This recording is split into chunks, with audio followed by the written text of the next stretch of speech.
If I could have everyone's attention. Prior to the start of the meeting, I would like to remind everyone that our current health and safety plan requires proper masking. With the exception of the individual who we have a health form for, we would ask that everyone wears their mask covering their face and their nose, or you may, if you don't have one, we have some over here with Mr. Williams. Appreciate that. Good evening. I'd like to call to order the Tuesday, sorry, that always throws me off, Tuesday, February 22nd, 2022 meeting of the Wilson School Board. Roll call, please. Mr. Case? Here. Mr. Hart? Here. Mrs. Casper? Here. Dr. Kennedy? Here. Mr. Martin? Here. Mr. McCray? Here. Mr. Negrini? Here. Mr. Schneider? Here. Mrs. Cocker? Here. 9 present, 0 absent. Please stand for the posting of the colors.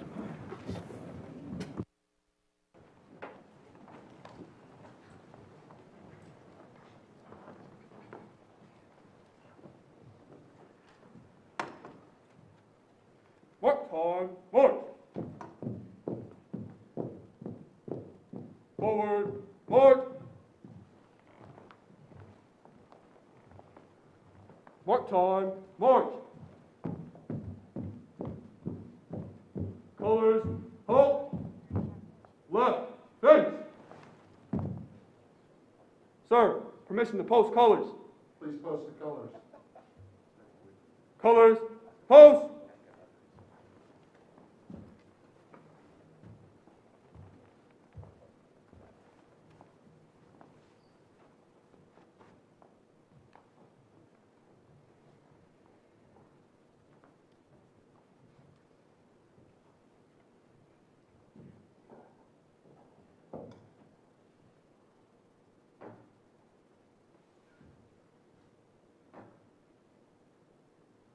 Present arms.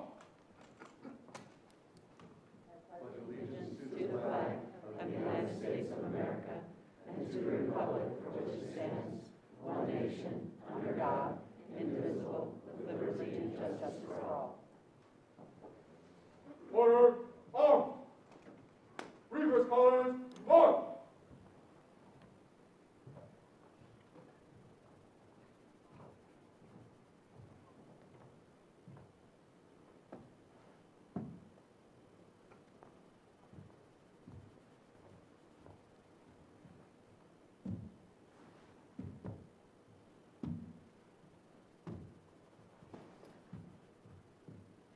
Right, face.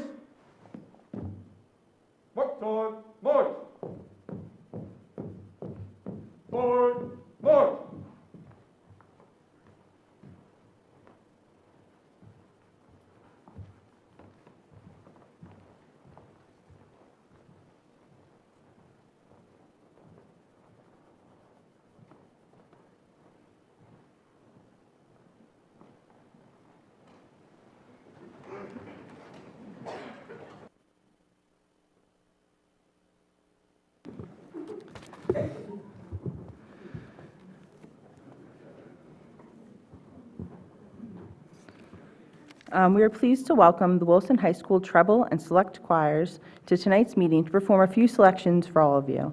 The choirs will be performing a concert this Sunday at 4 p.m. in the high school auditorium. You are all welcome to attend.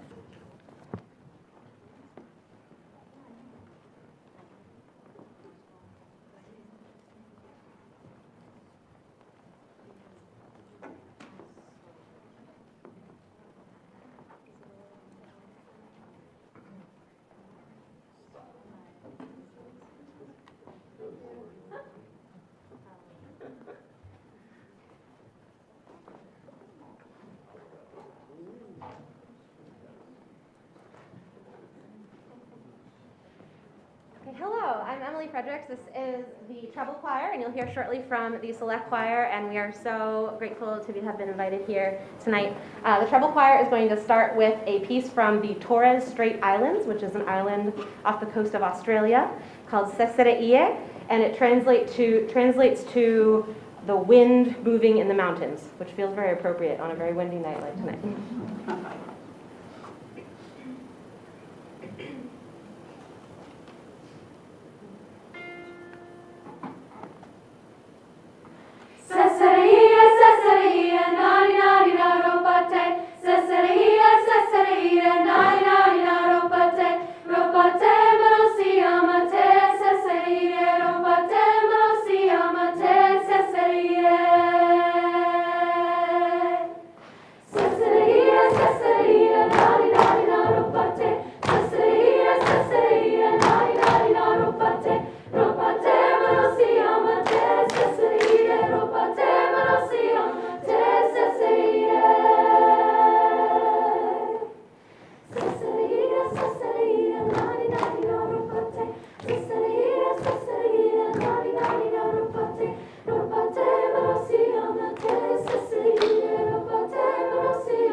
Is Here Comes the Sun.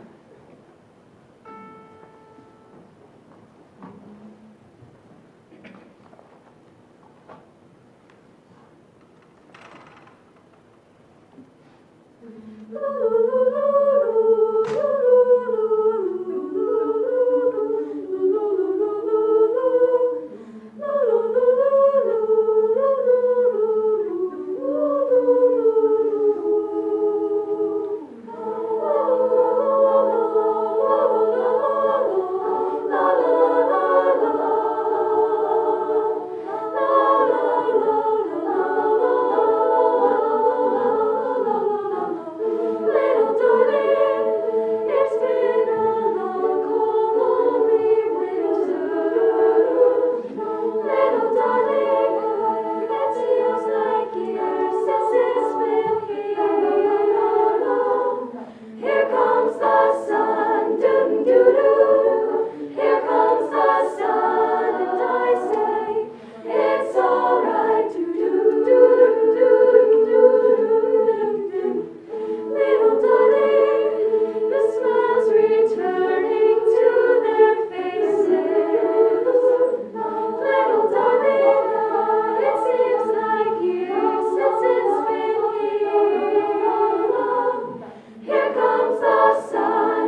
final selection is Light of a Clear Blue Morning, a well-known Dolly Parton song, and features junior Ella Duke.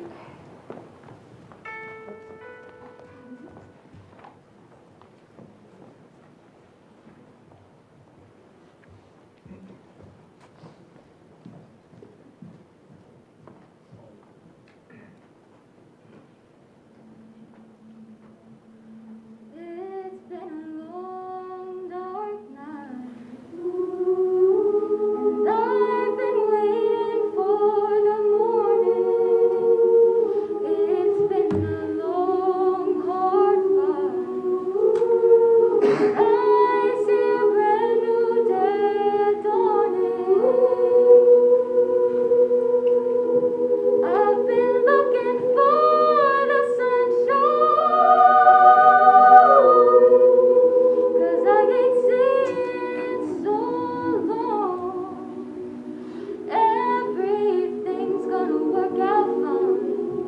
Everything's gonna be alright. It's gonna be okay. I can see the light of a clear blue morning. I can see the light of a brand new day. I can see the light of a clear blue morning. Everything's gonna be alright. It's gonna be okay. I can see the light. See the light.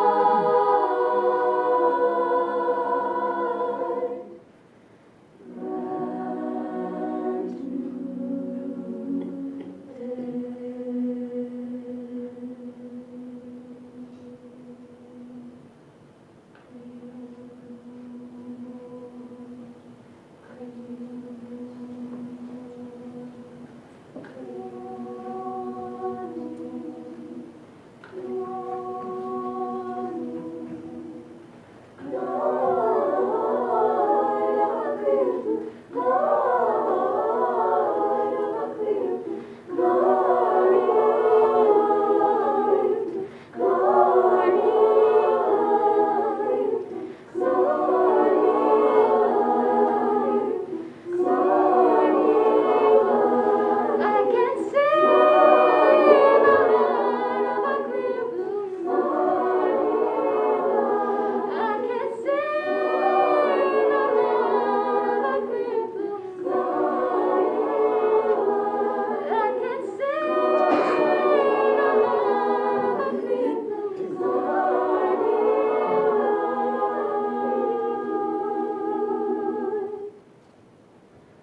Clear blue morning. I can see the light. Clear blue morning. I can see the light. Blue, blue morning. Blue morning.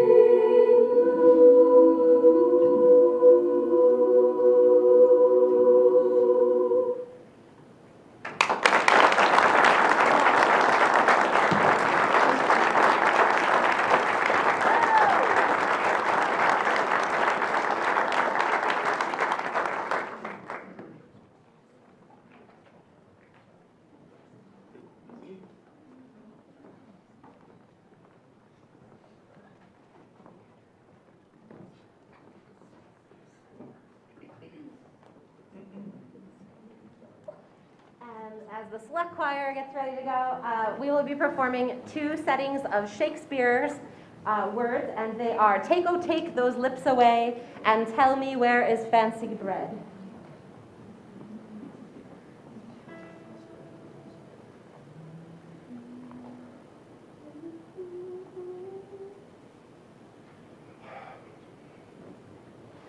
Take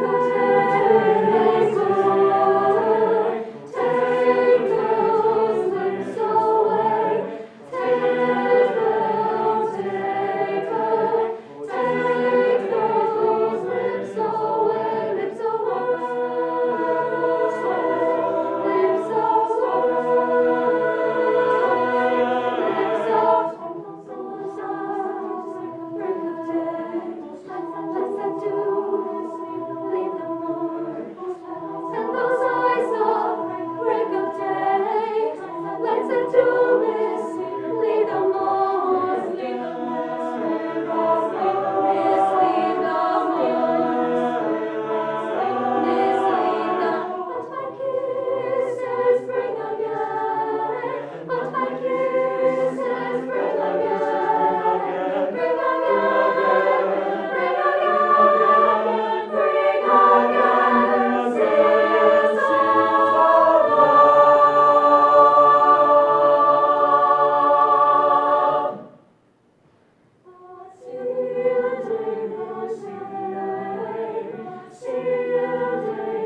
Thank you, Mrs. Fredericks, and congratulations, that was amazing. So a reminder that this Sunday at 4 p.m. in the high school auditorium if you want to hear more.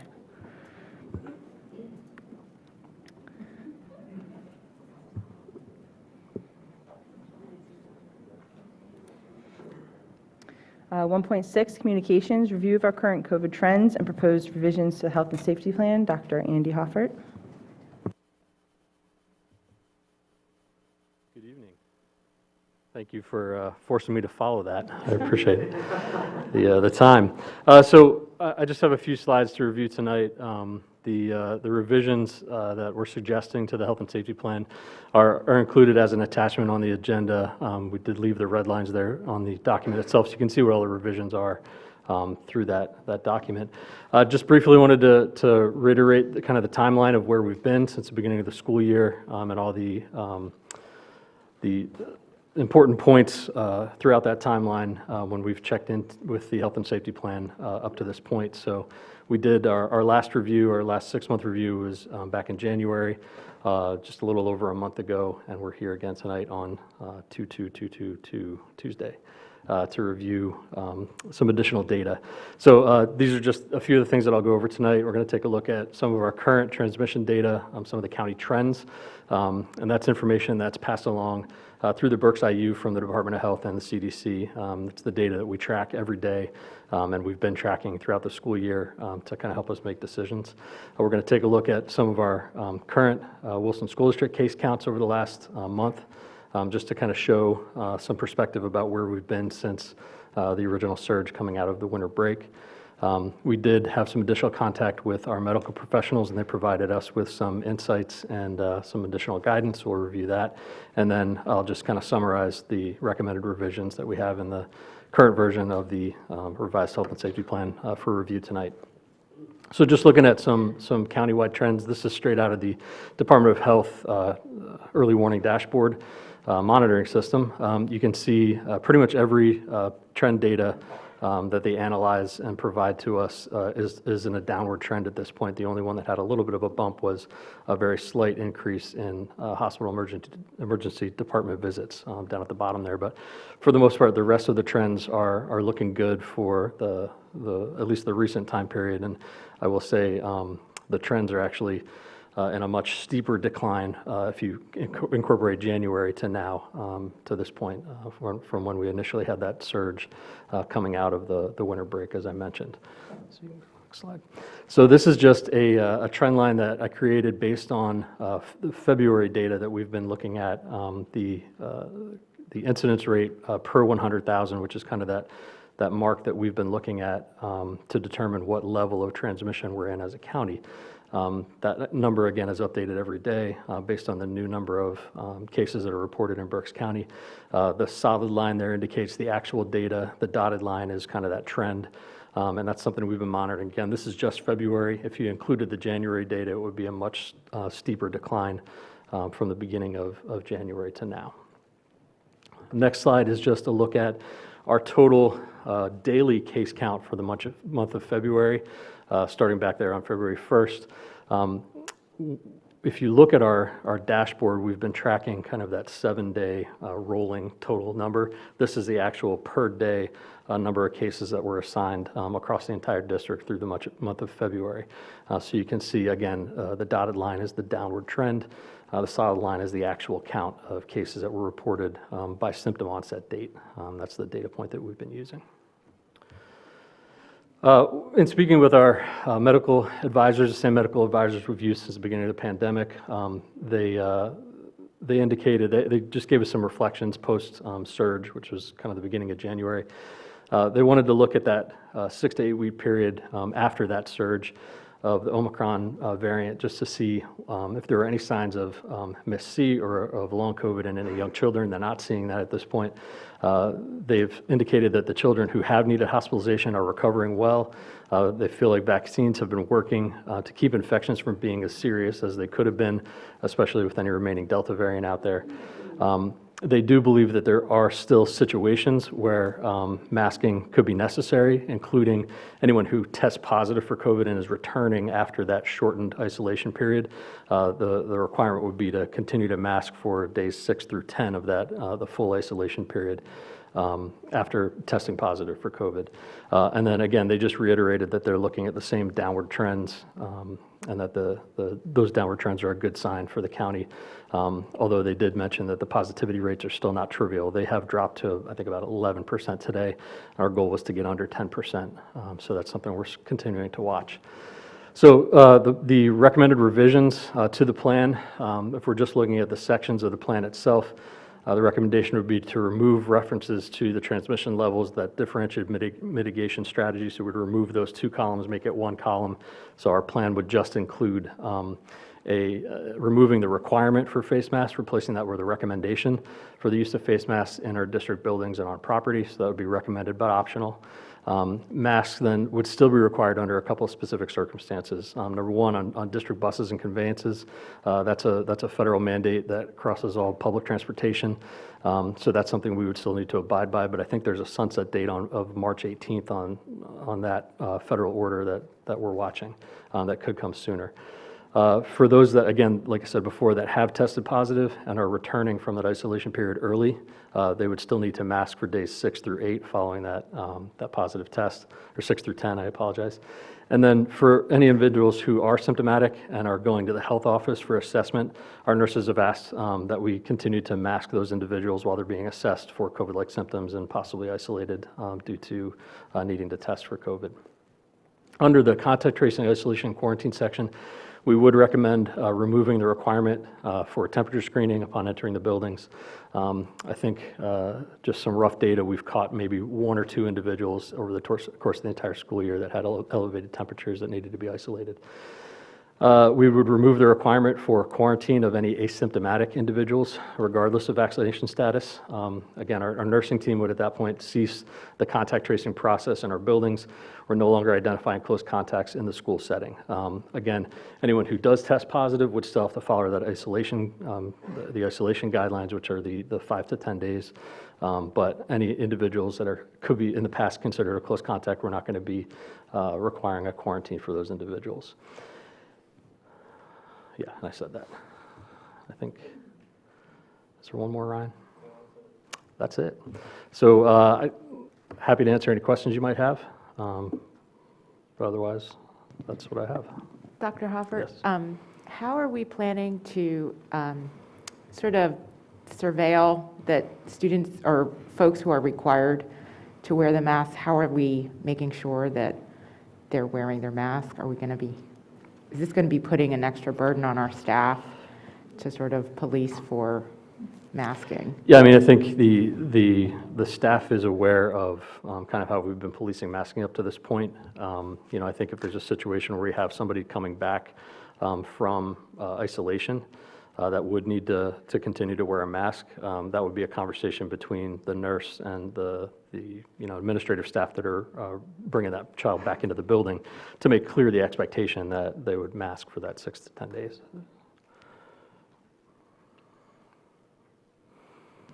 So Dr. Hoffert, I know back to August and back to some of the previous conversations you had, one of the reasons for the continuation of the masking requirement at that time was due to concerns about having to possibly transition to remote learning. I would assume, well, I shouldn't say assume, but the data trends I would think are putting that at a pretty low risk at this point. Is that your conjecture? That's correct, yeah. The way the data is trending at this point, we're well below any thresholds that would have been in place. Okay.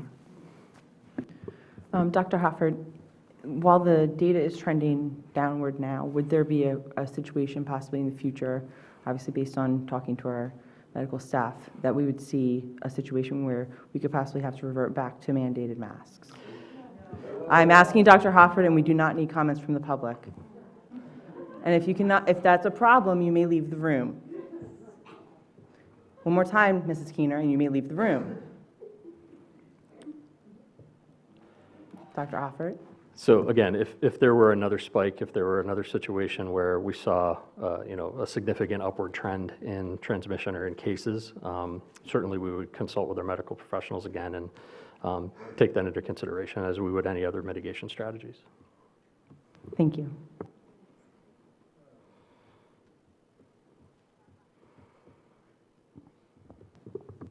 I just want to commend Dr. Hoffert and the rest of the team for always staying ahead and providing such good presentations to our community at our board meetings. So I appreciate it very much. Thank you. Thanks. Thank you, Dr. Hoffert. Mr. Maravich, solicitor announcement?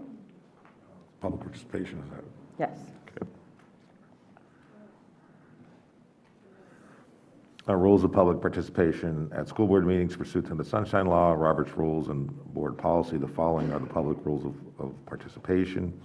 Individuals attending this meeting are expected to conduct themselves in a responsible and respectful manner that does not disrupt the meeting. Public comment is not question and answer, but instead is an opportunity to offer comments on matters that are or may come before the board. In particular, personnel or student matters may not be commented on by the board or administration, even if the employee, parent, or student is speaking because of confidentiality laws and rules.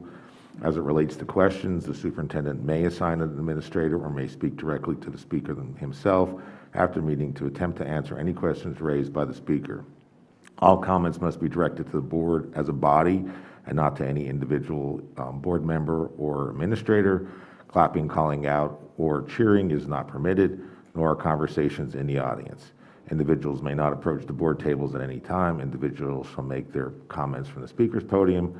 Comments are limited to 1 minute per individual, and I provide the 1 minute, or 3 minutes per individual, and I provide the 1 minute notice. Any person making threats of violence may be removed from the meeting or may be cited by local police.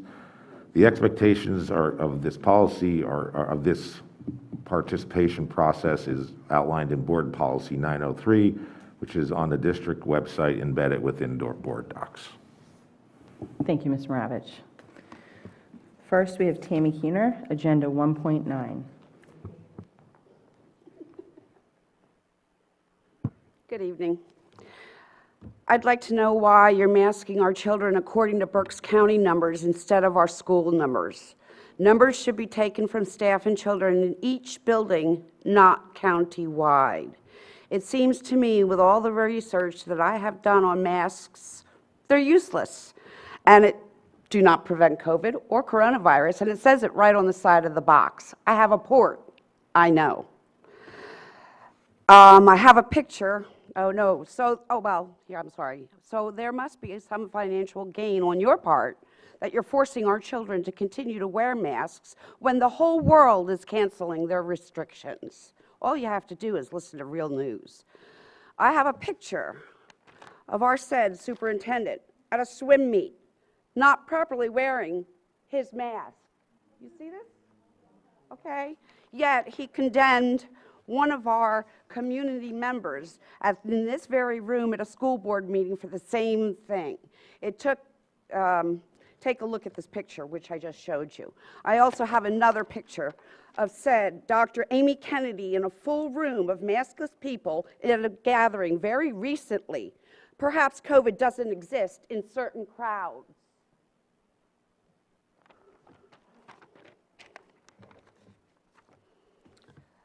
This demonstrates the sheer hypocrisy of some of the members of the school board.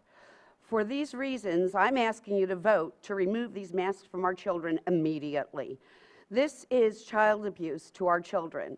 You have paralyzed and mentally handicapped a whole generation of children. As a school board members, you are elected by we the people.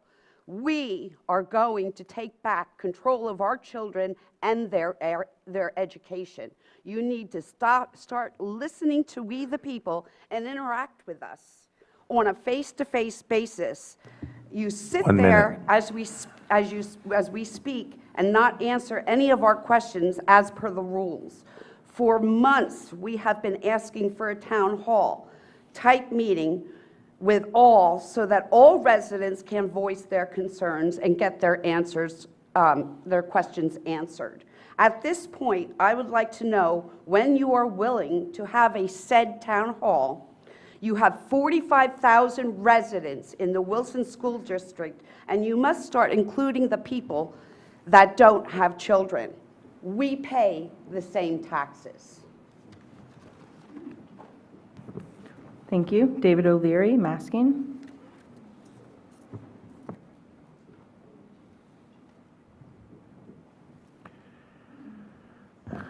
All right, good evening. My name is David O'Leary. I'm a resident here in Spring Township. I'm a military veteran, having completed two tours overseas. I'm a healthcare worker as a surgical technologist here in this community. I'm a 2006 Wilson High School graduate, and more importantly, I am a father of a Wilson Bulldog. This is the first time I'm attending a Wilson School Board meeting, but not because I want to be here. Unfortunately, I have been part of the problem, standing idly by while the Wilson School Board insists the people in this community approve of putting a piece of cloth over our children's faces, all in the name of health. Why stand here today to say enough is enough? This masking policy here at Wilson is simply outdated and obsolete in the current phase of this pandemic. Masking should be optional. It works in every other aspect of our community, from restaurants to grocery stores to shopping centers and gyms, even schools in this county. If you want to wear a mask, wear one. I encourage you to do so. And if you don't want to wear a mask, don't. I encourage you not to. I have seen Wilson parents and students make plenty of difficult decisions for themselves whether to mask or not, and yet this Wilson School Board does not trust these same Wilson families to make informed decisions for their own personal health. Not only is the Wilson School Board sowing division in our schools, they are now sowing divisions in our community, pinning two sides against one another, and all that needs to end right now. Masking should have always been an option in the first place, but if optional, not optional now, then when? I'm tired of hearing maybe next month, maybe in the spring, maybe next year will be better, when the numbers come down, when more people get vaccinated. As we have seen throughout this entire pandemic, goalposts have always been moved and just out of reach and unattainable. If masking was such a health concern in the first place, it should not have to be defined with mandates. And the governor of Pennsylvania would not have made the decision up to individual schools. I work in healthcare, and many will ask, don't you have to wear a mask all day there? And the answer is yes, but I do wear a mask in the operating room to stop viruses. I wear one to stop bacterial infections, to prevent bodily fluids from splashing on me and getting in my mouth. Bacteria are giants compared to the size of a virus, and cloth masks or even a surgical mask are not going to stop a virus. On top of that, most of the masks that are being worn at Wilson are made of cloth material that provide minimal protection at best, if at all any. Plus, masks are being worn incorrectly. So what on earth is the point of forcing mask mandates? Now, whether you agree with me or not, imagine when you want to have a choice for your personal health and the future for your children. Someday, you will find yourself on the other side, whenever that may be, and I hope you will be standing here just like I am defending your personal health decisions. But then imagine someone tells you, no, it's not yours to decide. It's time for Wilson to end these masking requirements and allow Wilson families to make these personal health decisions for themselves and their families as they should have been doing this entire time. Continuing these outdated and out-of-touch policies at Wilson is a blatant ignorance of the Wilson School District and the school board. Thank you. Alexis Herbert, masks. We don't, just a reminder in case people are new to public meetings, we don't allow clapping in between. So unless anybody wants to be here till midnight, we're just going to keep moving on. So Alexis Herbard, masks. It's Alexis Herbart. Masks. I have spoken about them before, and yet here I am again. They are no longer needed. I am tired of wearing a piece of fabric over my face. If people want to continue to wear one, sure, that's fine, but I'm sick of this. Do you still not find it suspicious that the only place we are forced to wear them is in school? I swim, no masks. I attend team dinners. I do everything outside of this building without a mask. Parents and students need a choice. I used to love going to school till I had to wear a mask. This has gone on long enough.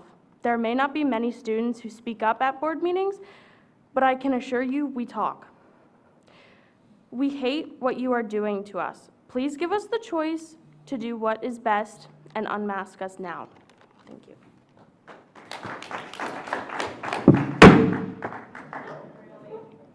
And if you don't, I'm going to continue to say this. If you have a problem, you may leave the room. We are trying to conduct a professional meeting here. We don't need clapping every time someone speaks. Tyler Boland, masks.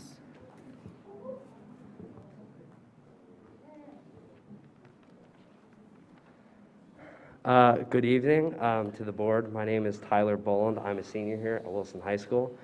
I appreciate the time being here tonight, and I know I don't have a lot of time, so I'll make this short and sweet. Even if my opinions contradict someone else's, I'll be respectful to everyone's opinion. I'm here today to talk about the COVID mask issue we have here at the high school. As a student, I strongly believe masks should be optional. Most of the students here at the high school either wear a cloth or surgical mask. According to the CDC, cloth masks block about 10% of COVID Omicron particles. The standard blue surgical mask blocks about 40% of the COVID Omicron particles. But let me be very clear, those low protection rates are if the masks are worn correctly. Here at the high school, half the students wear their masks below the nose, below the mouth, or not wear them at all. If almost half of Wilson school students aren't wearing their masks correctly, what is the point of wearing them at all? Next, what is the largest gathering here we have at the high school during the school day? Lunch. Indoors, may I add. So why do we wear masks in the classroom or spread out fewer students rather than in the cafeteria with more students crammed together? That's a good question. I won't even mention sporting events.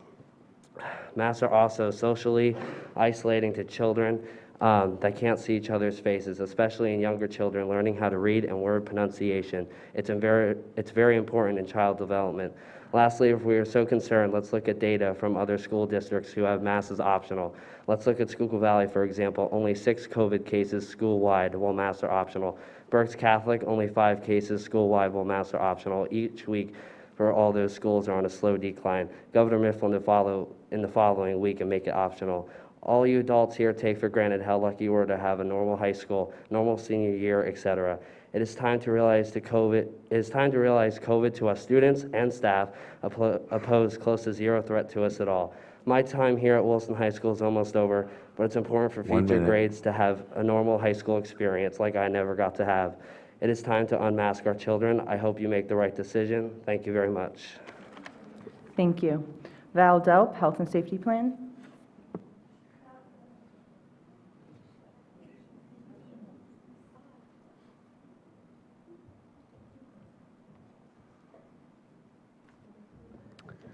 Good evening.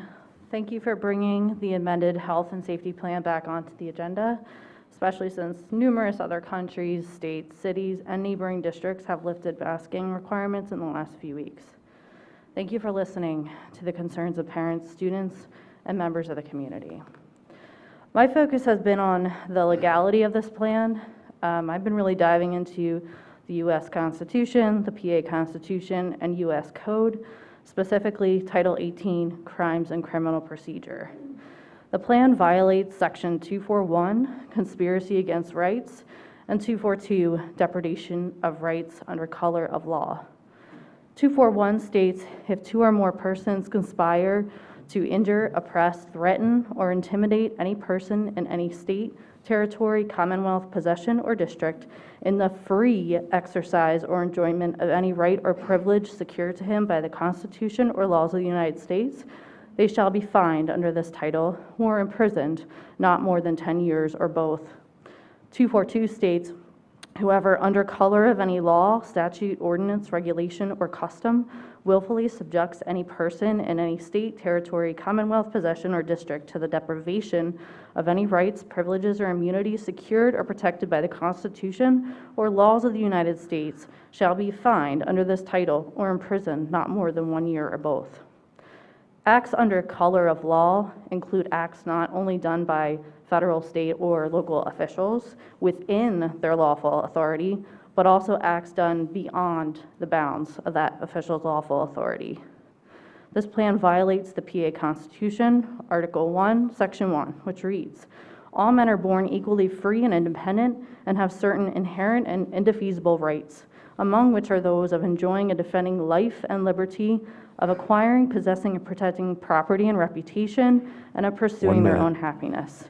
And Article 1, Section 26, which reads, neither the Commonwealth nor any political subdivision thereof shall deny any person the enjoyment of any civil right nor discriminate against any person in the exercise of any civil right. Civil rights include protection from discrimination, but you have discriminated against families wanting to make different personal health decisions. Protecting property includes our own bodies and our children's bodies. Forcing masks violates the right of protecting property, our bodies, for those who have been physically or mentally damaged by masks. You all swore an oath to uphold the Constitution, and if you vote to continue masking, you are violating your oaths, and you should be removed from office. You can also be criminally charged for these violations. In fact, there was a lawsuit filed against the PA Secretary of Education on February 8th concerning this matter.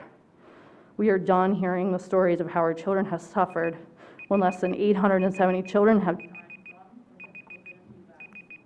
Please wrap up. Thank you. Jim Testerman, masking.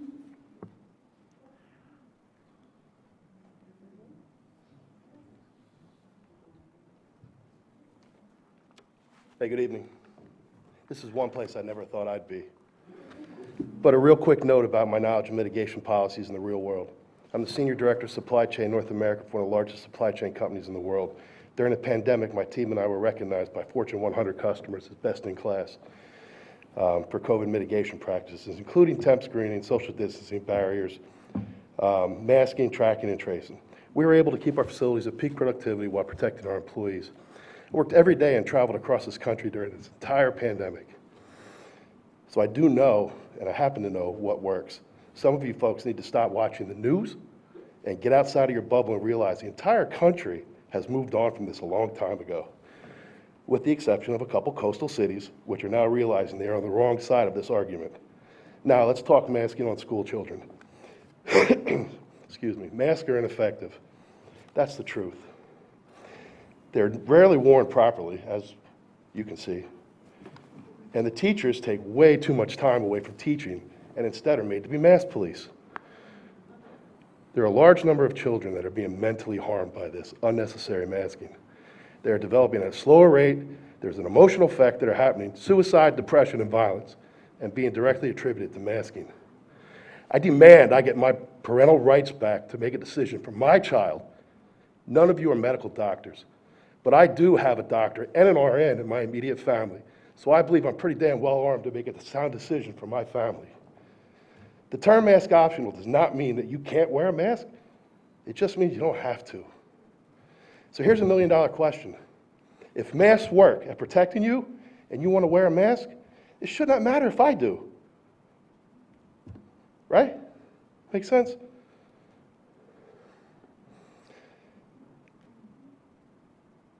There's a choice, and I will make mine for my child with my child. 1 minute. You do as you want for yours. I don't care if you wear 1 mask or 5 masks. My child is very involved in athletics, including football and wrestling. We've participated through the entire pandemic.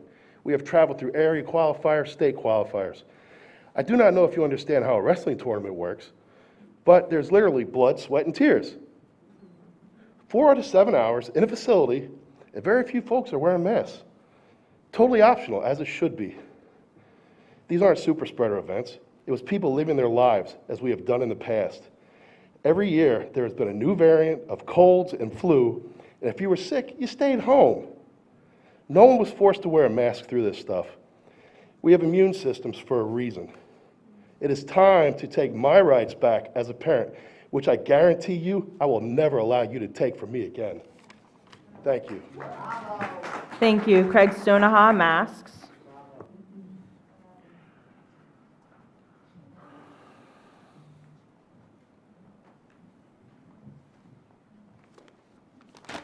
We got a runner. Good evening. As always, thank you for your time tonight. Some of us seem to be stuck in a bit of a loop lately. We've been reaching out to certain board members and requesting repeals of mandatory masking. The reply is always the same. It's that they're effective and that they're harmless to the kids, and then they ask for us to cite information. We reply with cited evidence that it's damaging, and we're told without fail and regardless of our sources that what we're providing is fake news. So let's dig into some facts here. University of South Carolina, July 2021, Dr. Niraj Sood. The benefit of masks in preventing serious illness or death from COVID-19 amongst children are infinitesimally small. At the same time, they are disruptive to learning and communicating in classrooms. German Health Department, January 2021. Of 25,930 children included in the state registry study regarding long-term mask use, it was found significant increases in reports of the following symptoms: irritability, headache, difficulty concentrating, reluctance to attend school, malaise, impaired learning, and drowsiness and fatigue. Developmental psychology study, University of Toronto, October 2021. Being able to see faces in their entirety is a key part of emotional development, and masking hinders that process. We learn emotions mostly through the face. Psychology Today, Dr. Kara Goodwin, August 2021. Not seeing the mouth makes it disproportionately harder to recognize positive emotions. Mass impact process is important for emotional development, such as social referencing and emotional mimicry. The FDA mask study from this year, the only widely available masking option that is effective against airborne viral contaminants are fully sealed medical respirator masks, such as the N95. These are only effective in controlled settings that include the device being fully sealed at all times. Fully sealed respirators are not recommended for children in any setting. This is the FDA. Oh, and the CDC also signed off on this one. Dr. Manfred Spitzer, psychiatrist and cognitive neuroscientist. 1 minute. This was on an NPR interview in January of this year. Kids need to train up their face recognition. They need to see full faces to learn identify emotions as well as to learn language. Children were never designed just to see the upper half of a face and to infer the lower half. Even adults have a hard time doing this. This is what I could squeeze into 3 minutes, but I could go on. I chose the previous quotes because they come from academia, federal health departments, psychological trade journals, and international health departments. I mean, if that's fake, that's a lot of coordinated fake news. If you don't like facts and expert opinions, I get that. They can be, super inconvenient. So let's get anecdotal. Ask your own school counselors. We've talked to multiple. They've stated multiple times that they attribute the steady rise in classroom disruptions and violence in no small part to masks. We got to be done with this. It's time to return to normal. Please vote to free our kids. Thank you. Thank you. Lisa Marie Stoneha, Health and Safety Plan.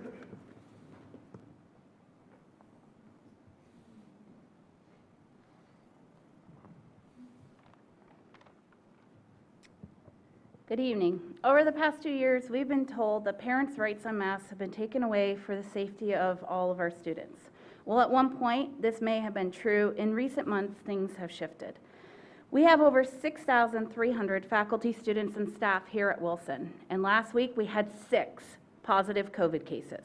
6. 2 weeks ago, we had 7.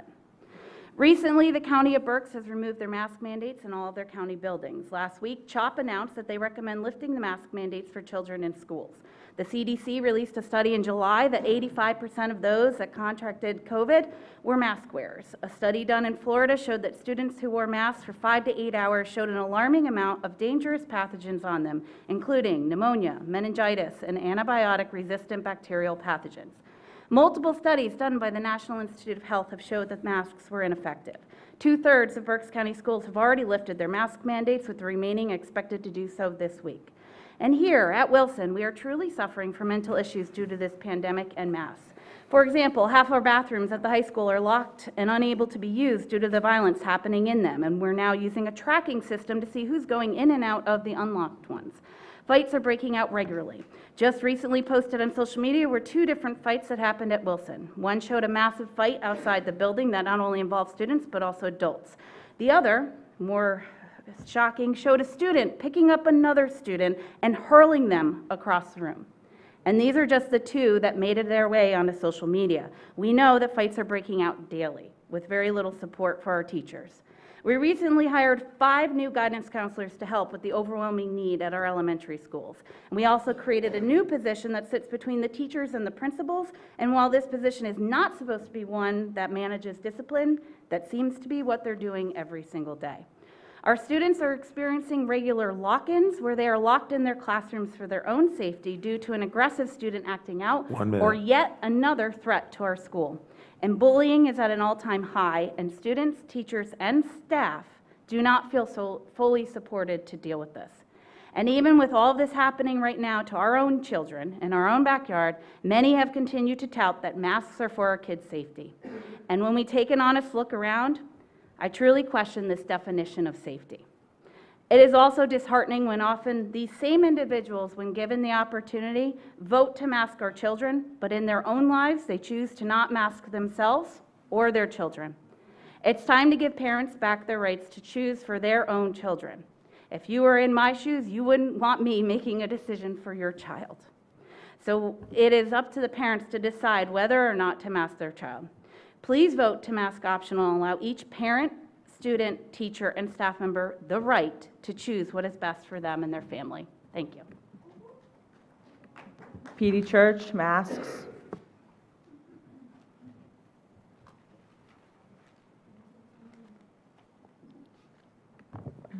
Good evening, everyone. PD Church. After the last meeting I spoke at, where I shared my daughter's story, I had an overwhelming amount of support and people reach out to me from the community. I want to start by saying thank you to everyone. Some shared similar stories to what my daughter is going through. Some offered support that they could provide for her. And some simply just thanked me for my bravery for standing up in front of all of you and telling her story. I'm not the brave one, she is. And I didn't tell her story for you guys to feel sorry for us. I shared it to bring awareness of what's happening to so many children, and so that hopefully, even if it was just for a second, you could feel what these kids feel every day. Last meeting, Dr. Fadley kept referring to the situation as post-pandemic. So I can't help but wonder, why are masks even still mandatory? We're post-pandemic. The immediate threat is no longer there. So what makes our schools so dangerous? Why do we need to make our children wear masks? Why are we making them so afraid? We are masking our healthy children, covering their nose and mouths 8 hours, 5 days a week, post-pandemic. I also can't help but wonder why so many community members are so nervous and scared to come up and stand in front of all of you and tell their stories. Could it be fear of rejection? Because so many have tried and gotten no response? Unless they were the experts or doctors coming up here screaming what you wanted to hear. Mask our children. Where are the doctors now? Where are they? Asking for you to mask our children. All I hear are parents asking for you to give us our rights back. And it's time you start doing that. 1 minute. It's time you start to give our students some normalcy back. It's time you start to give our teachers a visible smile back. It's time you start giving my daughter, your niece, some of her sanity back and other children like her. As we all know, tomorrow isn't promised to anyone. And that's why it's so important that we start giving them a better today. Gwen Hill, Health and Safety Plan.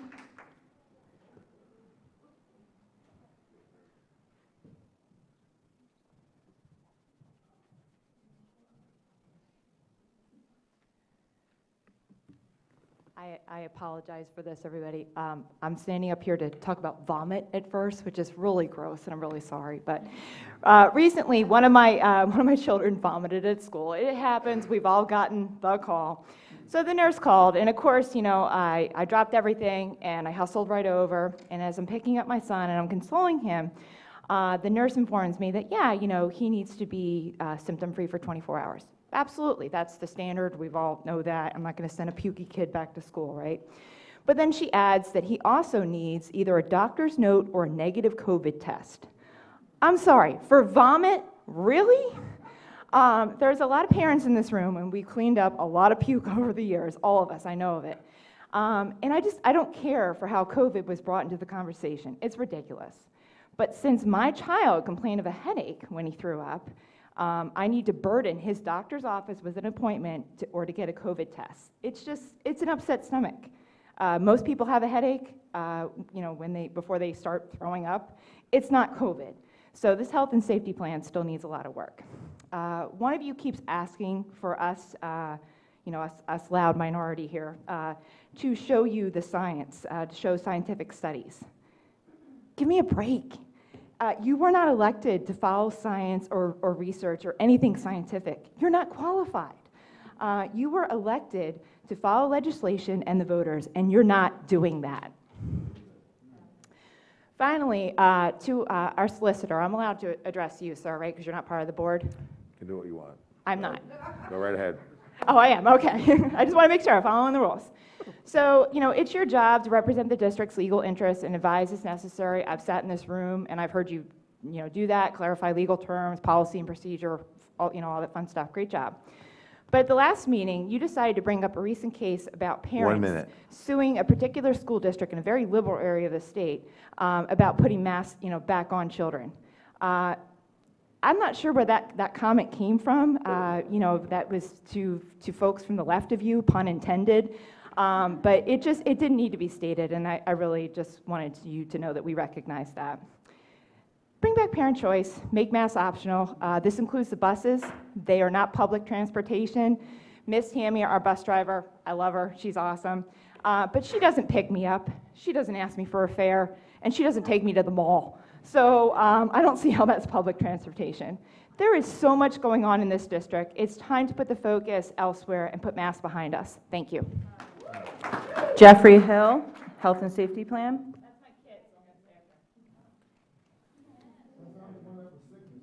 No. That was a couple weeks ago, Mr. Martin. Okay, introduce yourself. Hi, I'm Jeffrey Hill. I'm in 4th grade from Shiloh Hills, and this is why I hate masks. I think that it is unhealthy to breathe in your own spit and saliva for 8 hours a day, 5 days a week. Another reason why I hate masks is that you can't breathe at all, and it gives me headaches.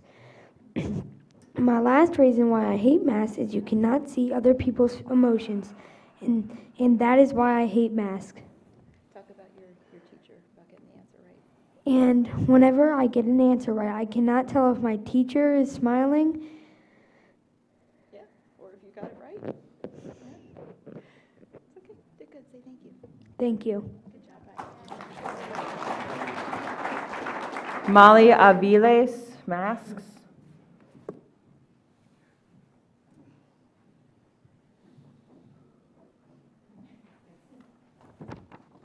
It's Molly Aviles, and I'm sure you guys know who I am. I'm the one that emails you a lot, and only Mr. Negrini and Mr. Martin ever answer me. I got a few answers from Ms. Cocker. Tonight I was planning on bringing scientific studies and articles from credible sources, but I know that route just isn't working.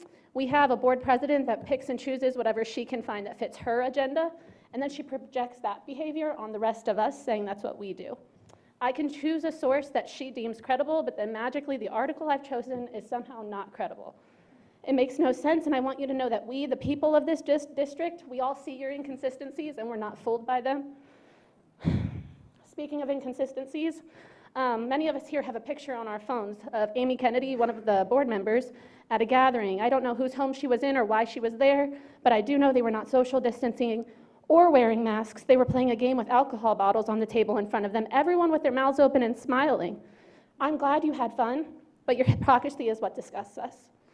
If you get to go have fun with your friends without a mask, let my child go to school without one. I also have a picture of Dr. Fadley at a swim meet with his mask below his nose. My daughter is in 2nd grade. She's required to wear it over her nose. I'm sure some of you watched the Super Bowl. I did, and I enjoyed it, but what I didn't like to see was thousands of people mask-free, loving life, and then the next day, kids across the country having to mask up for school. You get to choose to have fun. Our kids have to go to school. Like many people, my extended family has lost loved ones to COVID, loved ones that followed the rules and wore a mask. But you know what didn't save them? Their mask. They don't work. What they do happen to accomplish is breeding bacteria that our children are then breathing in for 7 hours a day. They also manage to break down a child's mental health to the point of needing therapy and making them terrified to go to school. They have caused confusion, fear, and intimidation. I would like to add that I have an email from the board president saying that those of us who want parent choice are a relatively small group, and I would like to remind you of our recent election where 11,000 people voted against all of you because you're not doing what we want. I have 3 nephews that attend the Blue Mountain School District. They're in 4th, 6th, and 8th grade, and as I'm sure you're aware, they have masks optional now, like we should as well. My nephew said that before masks were optional, it was creepy. My oldest nephew said that kids didn't really want to talk. You couldn't tell who anyone was, and everyone was miserable. They went optional at the beginning of December. Cases are down, and no one has been quarantined recently. My youngest son was born at 28 weeks gestation. I lost most of my blood on my living room floor. I was told I shouldn't have survived, but I firmly believe I was given a second chance for such a time as this, when the people who have been put in place to protect and care for my children are doing unnecessary harm. I will not be silenced, and I'm not going away. The only difference between all of you and me is you're sitting there and I'm standing here. I'm sure some of you own a dog. Would you put a muzzle on your dog for 8 hours a day, even if there was 99% chance your dog would bite someone? It's just a precaution to keep everyone safe, right? Unmask our kids. Lindsay Bankert, masking.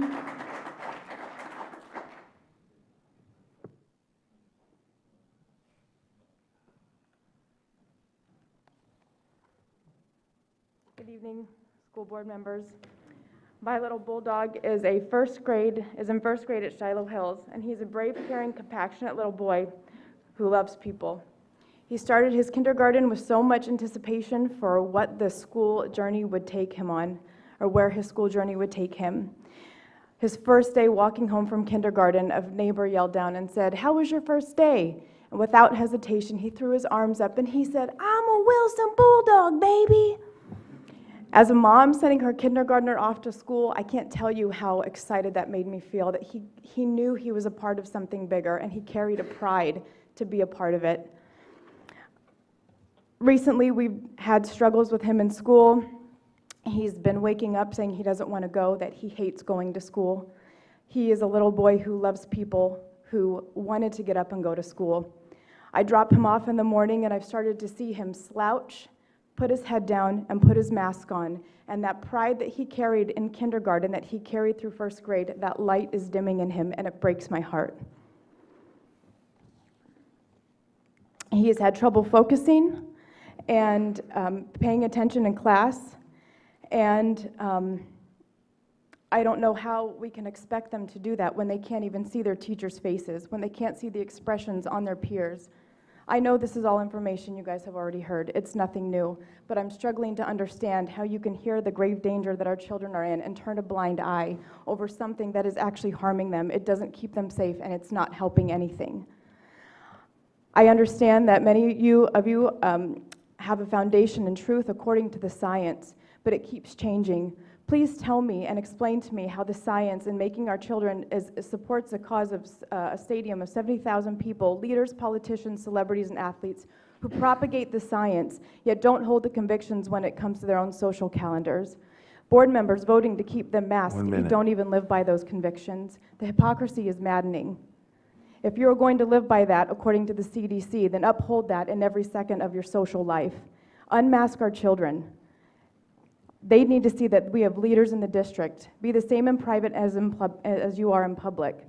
The children are watching, and so is the community. And it sends a message that position of power can be used when it serves you, and that's not leadership, that's tyranny. And it's often driven by fear and pride. There is nothing wrong with giving people the choice to choose.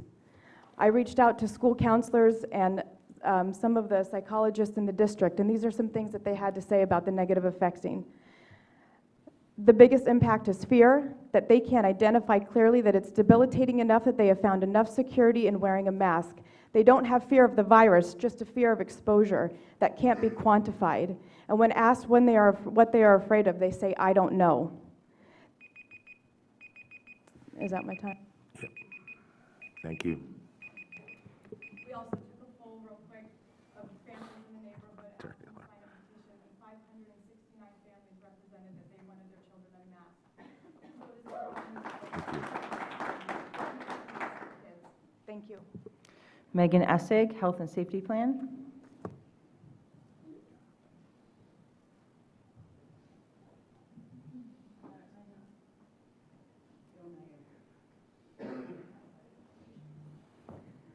Hi, my name is Megan Essick, and I have a daughter in kindergarten at Green Valley.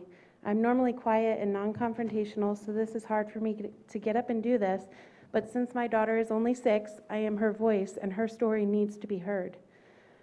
Before anyone gets on my case about not going through the proper channels, I'll let you know that the school principal was aware and also her teacher. I was told that this situation has been addressed. Addressed meaning, I have no idea, but I still know that I want the board and the community to hear this. 3 weeks ago, my daughter was having a hard time breathing at school, so she had taken her mask down for a break. Her substitute teacher motioned for her to put her mask back up. My daughter then raised her hand and explained that she was having a hard time catching her breath and needed a break. And the teacher replied with, "Well, that's something you need to see a doctor about," and made her put her mask back up, denying her the break. I was left completely speechless when my daughter came home and told me this as she cried, saying she didn't want to go back to school. Not only was that comment to my 6-year-old child completely out of line, but her breathing issue wasn't taken seriously and I should have been contacted. Also, to add, Mrs. Ward, the substitute teacher, we did in fact take your advice and go to the doctor just last week, and it turns out that my daughter has asthma. Not only asthma, but asthma so severe that she is on a daily nebulizer med. So way to go, denying an asthmatic child fresh air, all because of a mask that doesn't even work. I see this as child abuse, and I can only imagine how many other children have had similar experiences but are too scared to speak up. It's terrifying as a parent knowing that my daughter may be having a hard time breathing at school, but is now too scared to even say something to anyone in fear that she won't even be helped. It's time to unmask Wilson now and stop physically and emotionally damaging our kids. Thank you.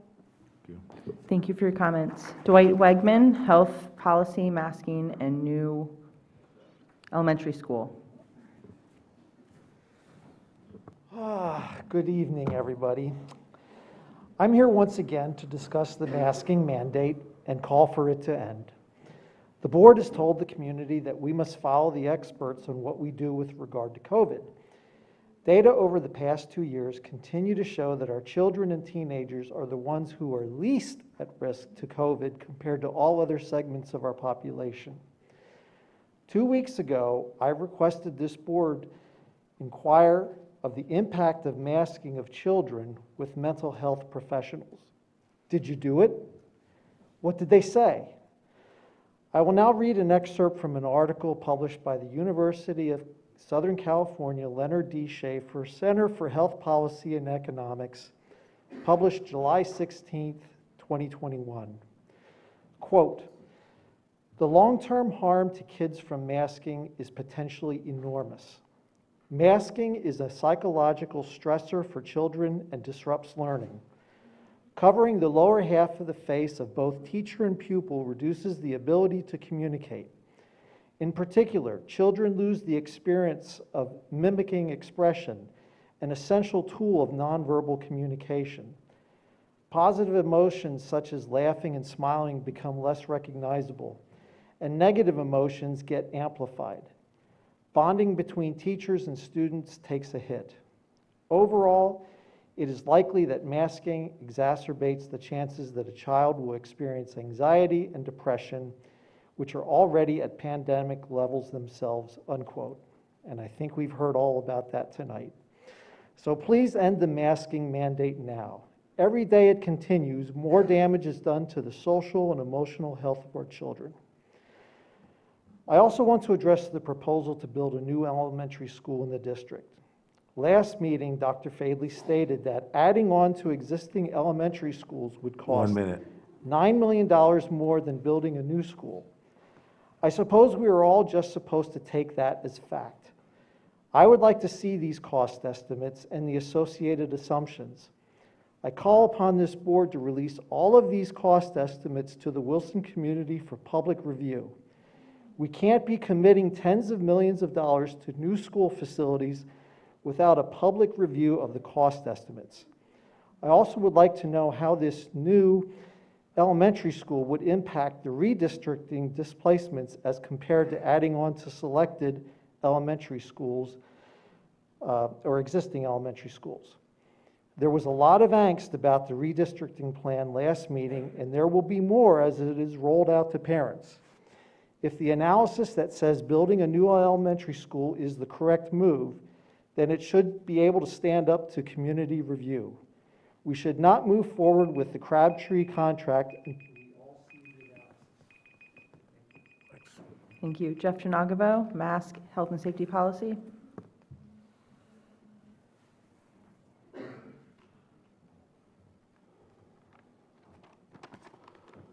So for the high school students and students in the room, I think it's important for them to understand, had they attended the Veterans Day Appreciation Dance in our high school gym, they'd have been able to dance, meet with friends, sing, perform their talent maskless. I've asked this board and administration to apologize for that mistake that happened. Nothing's been done. I've tried to dig deeper. I've been blocked.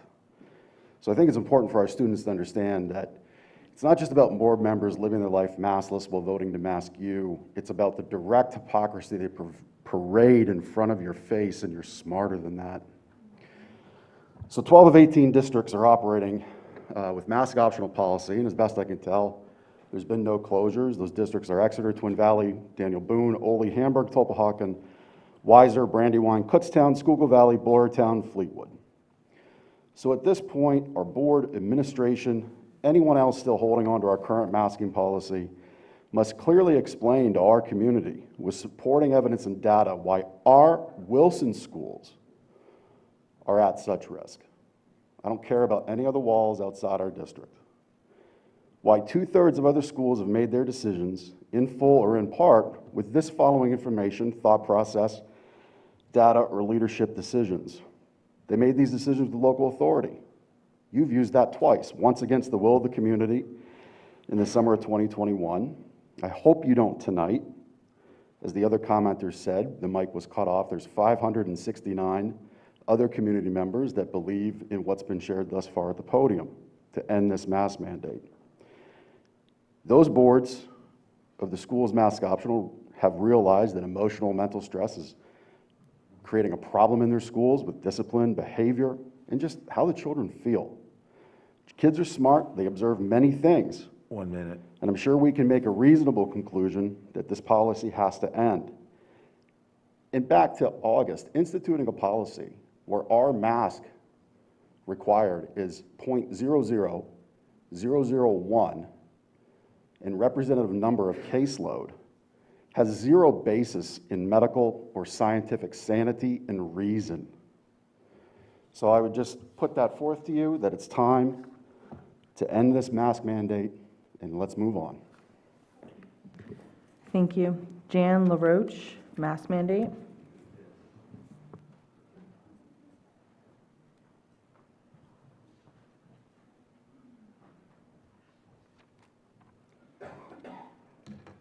My name is Jan LaRoche. I live in the Wilson School District, and I'm a grandmother to 2 students in this district. I taught 6th grade, and I'm now retired. With your mask mandate in place that many have objected to, I haven't until now spoken against this rule. I'd like to quote from Martha Hall Kelly's book, Sunflower Sisters, a novel about American slavery. And I quote, "We mustn't get complacent and accept it simply because it's the norm. We must do something now. Otherwise, we condone it. I will no longer remain complacent and accept that my grandchildren should wear masks when there's little evidence that wearing a mask prevents transmission. In the 1800s, a Louisiana rule mandated that women slaves wear rags around their heads.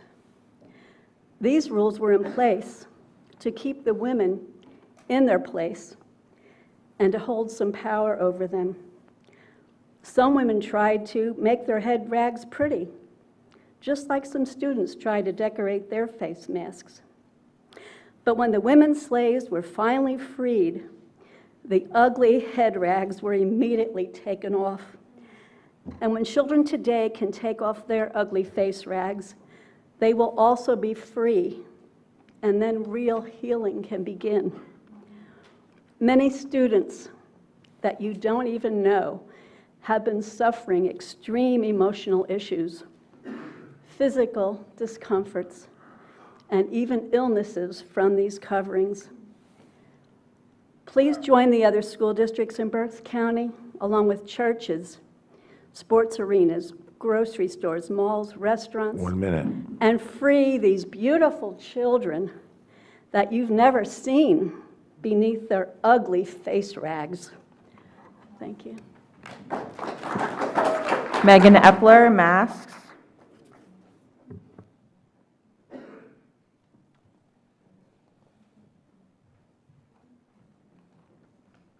Hi, this is my son Ryan. He's 9, he goes to Shiloh Hills. He was a little nervous to talk, so I'm gonna talk for him, but I wanted you to kind of put a face with how he's feeling. My son recently got a medical exemption, and this is the first time in a long time that he has come home from school consistently happy. A lot of students were first questioning him when they saw he wasn't wearing one, and I was worried that there was gonna be issues with bullying. He came home and he was just not sure if he should wear his mask at school just so he could fit in. Even though he was happier not wearing one, he decided to stick it out and just not wear one. And he is glad he did, because he realized that a majority of his peers don't want to wear one either. They think he's lucky because he no longer has to wear a mask. Whether you want to admit it or not, mask wearing is having an emotional and psychological effects on our children. Someone on the board mentioned at a previous meeting that we co-parent with the school, and while I disagree with this statement, I'd like to point out that most people discourage using kids as pawn for their personal reasons while they're co-parenting. And also, with the public transportation, I would like some clarity. I don't know if you guys could answer this at a later date. But I'm not understanding how a bus that only transports students to their specific school is considered public transportation. I just would like, more information on that.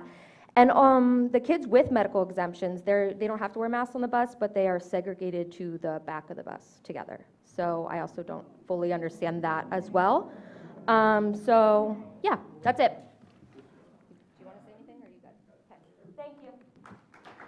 Stephen Watts, Health and Safety Plan.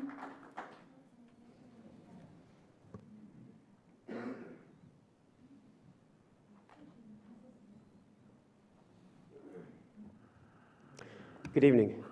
I want to thank the choral arts team for their performance. I thought it was beautiful.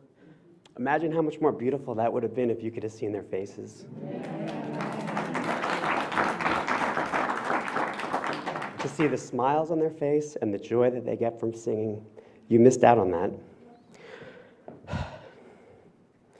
As a practicing chemical engineer for over 20 years, and having worked on the engineering and the startup of the Gardasil vaccine for many years, I believe in science and data. It is my career. It's why I'm standing here, because the science and the data does not support any benefit to our children wearing these masks. In fact, the data now proves it is detrimental to their speech development, their cognitive development, their learning development. All the while, they are the least impacted by COVID. Most states and schools are now lifting mandates, and you saw the data and the trends on the screen. Everything is going down, yet we continue to hold them in their masks. Sadly, the only things that we do see trending up are anxiety, depression, drug use, and suicides. These are now the #1 killer of students, not COVID, not even close. Go to health.pa.gov, the state government health website. They have a COVID dashboard, and the statistics are there. There are 0 deaths in Berks County for ages 0 to 19 during this pandemic. Let me repeat that, 0 deaths in Berks County for the ages of 0 to 19. Only 25 in the entire state of Pennsylvania, and that has contributing factors along with COVID. Ask any counselor or therapist, you know the alarming rate that they're seeing of the health deteriorating. That is why you approved of additional counselors. Yet while you approve of that, you are still mandating what is the root cause of their mental decline. Let's be critical thinkers. Our kids are going out there, they're going to friends' houses, they're church, they're playing basketball and soccer at Body Zone without masks. Why are we holding them in masks and making school at the least safe place for them? My nieces go to Schuylkill Valley and they're happy, they're safe. I've been watching for the last 12 months silent, but I'm here now to speak for my children in Wilson School. We knew the post-holiday tick was going to happen, but it's gone and it's past us. Good leaders change their position. They don't dig in when they are on the wrong side. I have asthma, and until COVID and having to wear a mask, I never had a problem. Now I have to wear a breathing machine at night. That's why I don't have a mask here tonight. Think of all the beautiful smiles and faces that you are not seeing at school, that they're missing out on memories with their friends. I hope you're bold and courageous and take this seriously. Thank you. Thank you. Amanda Burley, Health and Safety Plan.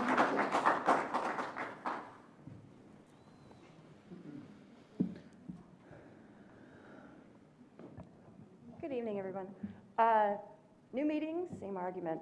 I think we're all really tired of this one. I know I'm super tired. I think I said the same thing last time, that I'm super tired of this, and I'm starting to feel kind of incoherent with frustration over all of the fighting and the screaming and the shouting and the finger pointing and the photo printing and cheap shots that people keep taking.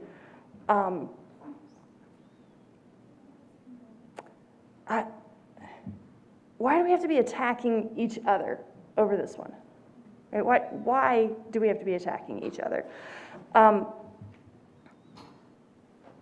I understand that everybody's child is having a different experience with masks at school. My son, who is 8, I mean, he doesn't like it, but he's fine. My preschooler sometimes forgets she's wearing her mask. Like the other day, I looked out in the yard, and she was wearing her mask playing on the swing set, and I was like, oh, you don't need to wear that. And she's like, oh, I forgot I had it on. People are having a different experience. My 2-year-old is fine with a mask. This is my time She to talk. afforded everyone else the courtesy. Could we please do the same for her, whether you agree or not? Okay.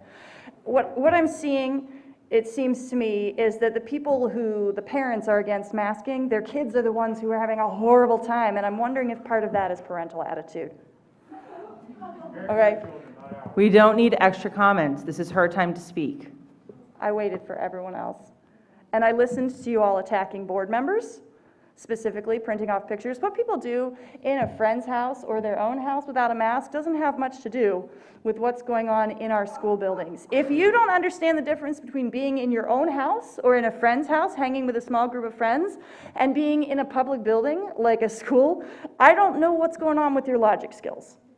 Okay, and I'm very sorry. Now I'm getting angry, and I was not intending to be angry. I only came here because I was planning on saying like one short sentence, and I was going to say, please, can we keep masking in the schools until it is my Enough. turn. It is my turn. Mrs. Keener, you may leave the room. I don't understand how you want to have other people speak, and then when one person speaks, you can't give her 3 minutes. How is that any way? It wasn't only me, we all. Then please, stop with, then please, everyone let her finish. She has literally 1 minute. I'm not talking to you. Okay? Please just address us. I apologize. I understand, that's all right, but please, I everyone. apologize. This is really inappropriate, and you guys all know it. Let her speak her 3 minutes. Everyone else got to speak theirs. She has 1 minute left. I am You have one 1 minute person, to say. and I know that there were a lot of other people who said their thing. I am just here to say my thing, and that is that I have 2 small children who are not yet eligible for a vaccine.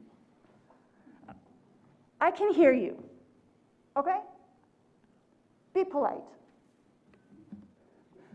I have 2 small children who are not eligible for a vaccine yet, and there are many, many people who have gotten their vaccine, and they are fine and they are safe. There are many people who have chosen not to get the vaccine, and that is their choice.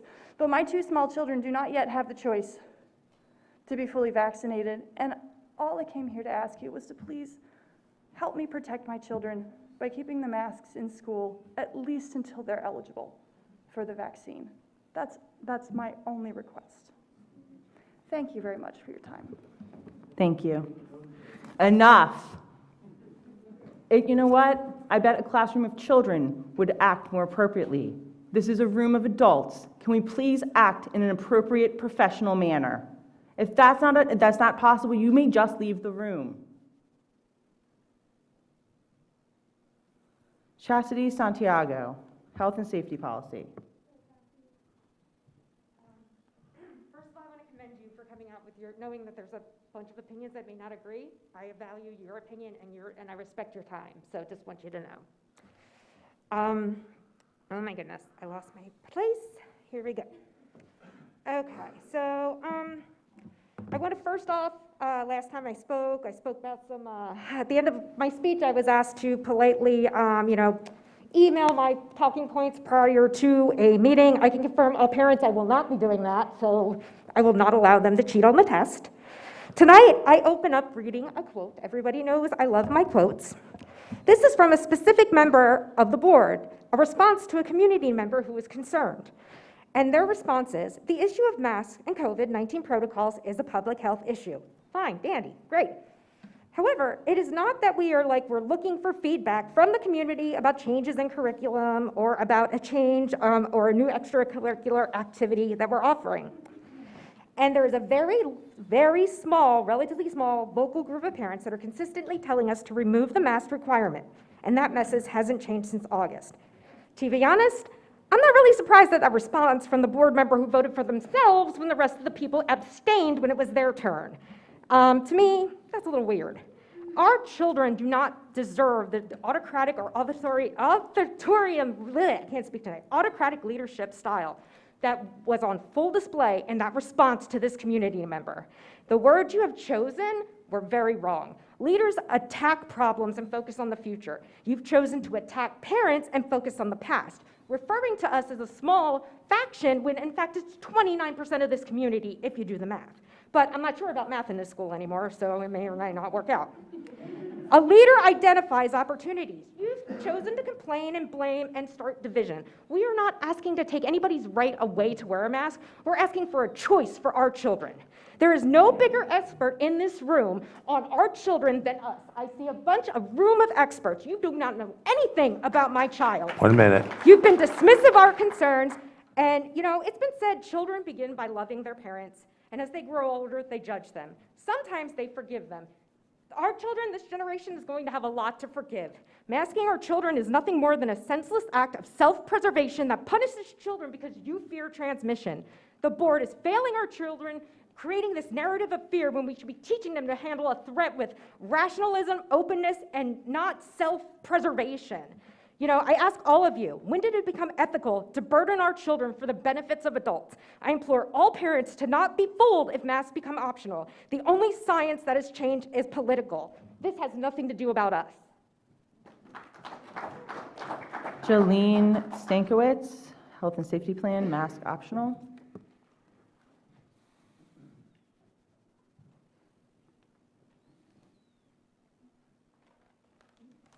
Good evening.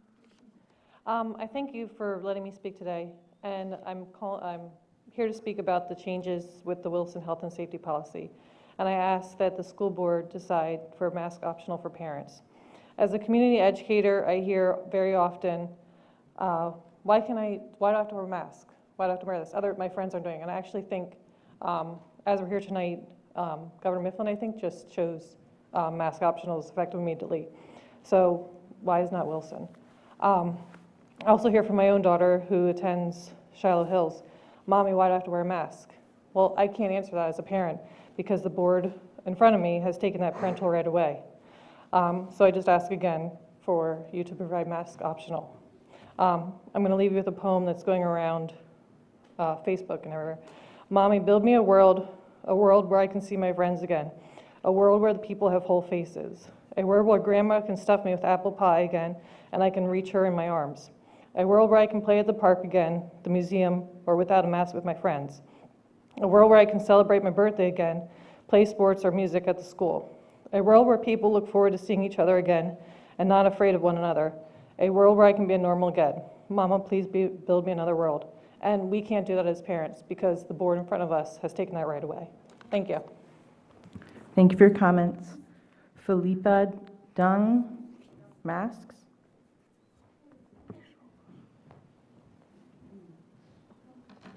Good evening, everybody. This nothing has to do with masks on the first point. Today was raining cats and dogs, and I pick up my son from the high school. There was the lady, you know, the one who was doing with the stop to the people, to the students to cross the road. And it was raining, and I gave her the umbrella, and she said, I cannot, I'm not allowed. I said, why not? Because this is distracting. The schools say, I'm not allowed. I say, what, the rain is more distracting? You're getting wet. So, and what about the mask? With nobody there, she's also not allowed. It's insane, so please change that rule, if you can change. So, about the singing, I was a singer, and I had to, it was beautiful, the sound, but watch these kids singing with a mask was suffocating me. And I'm sensible, I'm a mother, I got sensible from the first child, and now I have 5 children, so imagine my sensibility. So I was crying outside. I was really, really crying outside, because I was like, how can you parents allow these kids singing? And it's much more effort. You need the breath, you need the lungs, you need more ha. Yeah, it's so stressful. And they sang what, 3 songs? It was crazy. This is really child abuse. I was saying I cannot be part of it. And it's really ridiculous. It's child abuse. It has to stop. To sing with a mask is crazy. So you don't see that in the media. Why? Because it's pretty? No, because it's not compatible, like communicating, like education. It's not compatible. And it's not in the CDC, this is also a rule. If it's not compatible, compatible, is it that a word? 1 minute. Yeah, you don't have to wear a mask. It's like, it's an exemption. So education, communication, singing, sports, it's not compatible. And it's not your choice to choose what to wear for our children. You don't go to my wardrobe, to my closet and ask for what I will wear or what my kids will wear. When they are sick, I will not call you when they are sick. What should I do? I will not. It's individual choice. It's a private thing. I really don't understand why we are still speaking about it. It's crazy. You're violating really civil rights. You're going so far. It's crazy, crazy, crazy, crazy. So, yeah, masking do nothing good against virus. Masking harm the cognitive, mental, physical health of children. There are, meanwhile, more than 150 international studies. You do not care about their health. Masking is harmful. Masking is a parental choice. Masking is none of your business. It's an individual choice. Please wrap up. Thank you. Ryan Birmingham, masks in schools.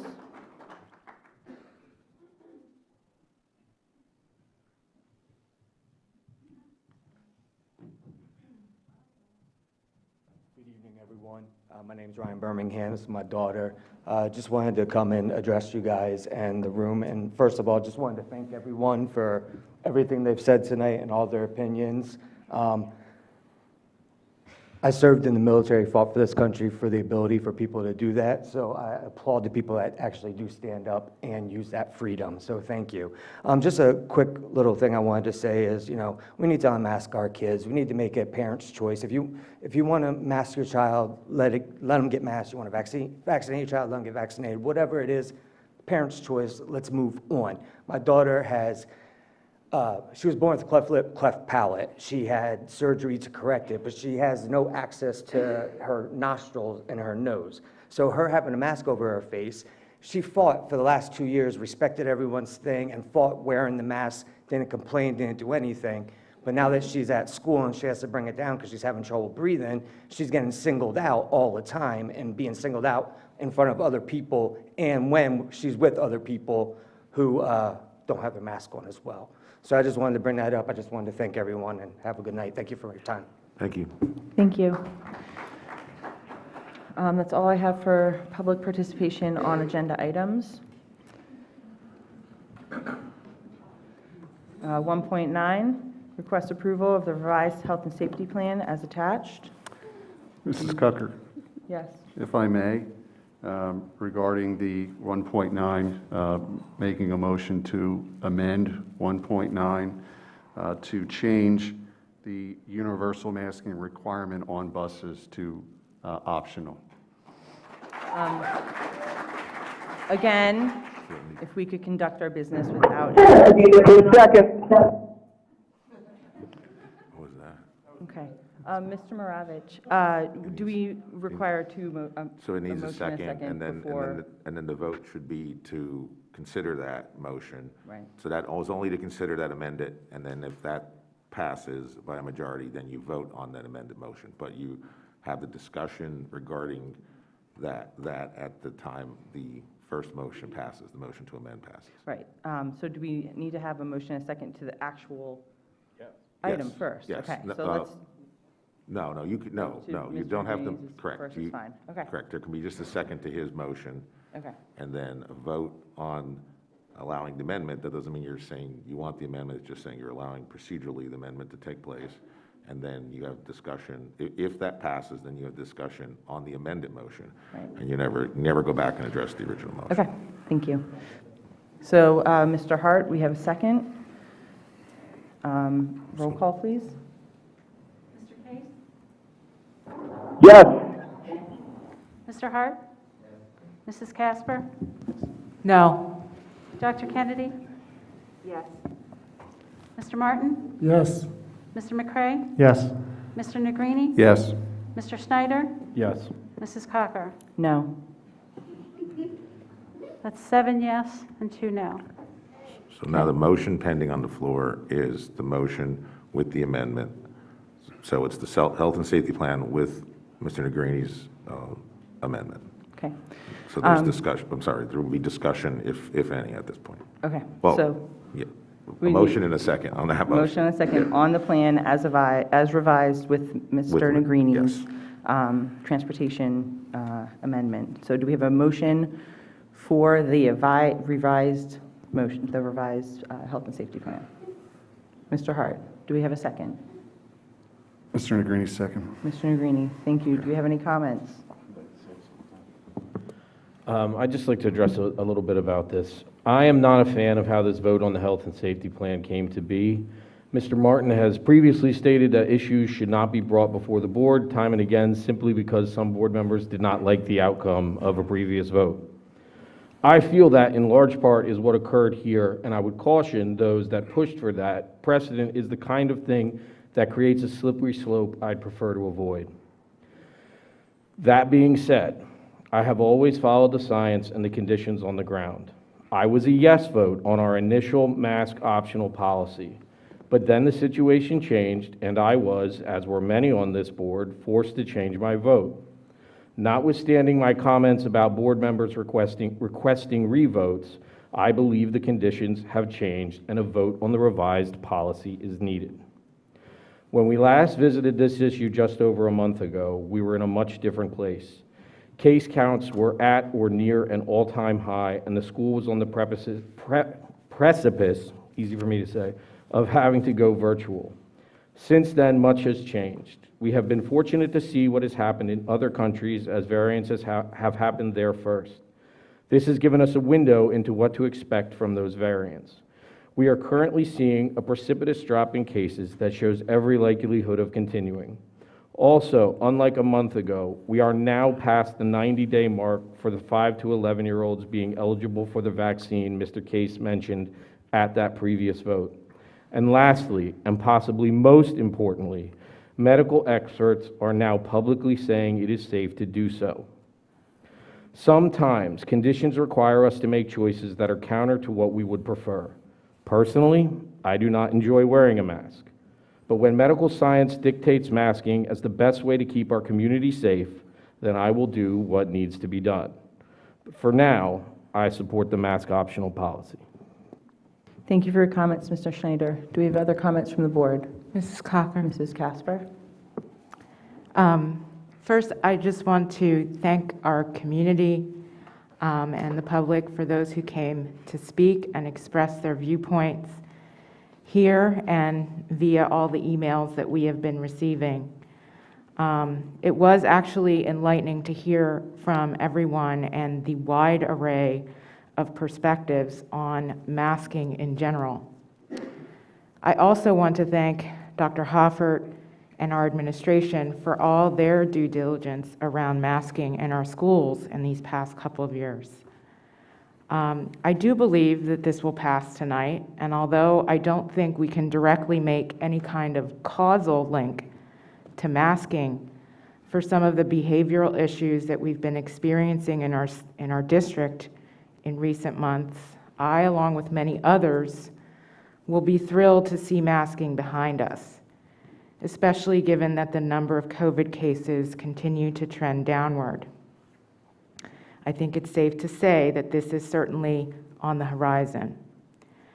However, not to deflect too much from our issue at hand here, but many of those emails that we received were really difficult to read, particularly about some of the real struggles that our students and their families have been facing over what many claim to be masking.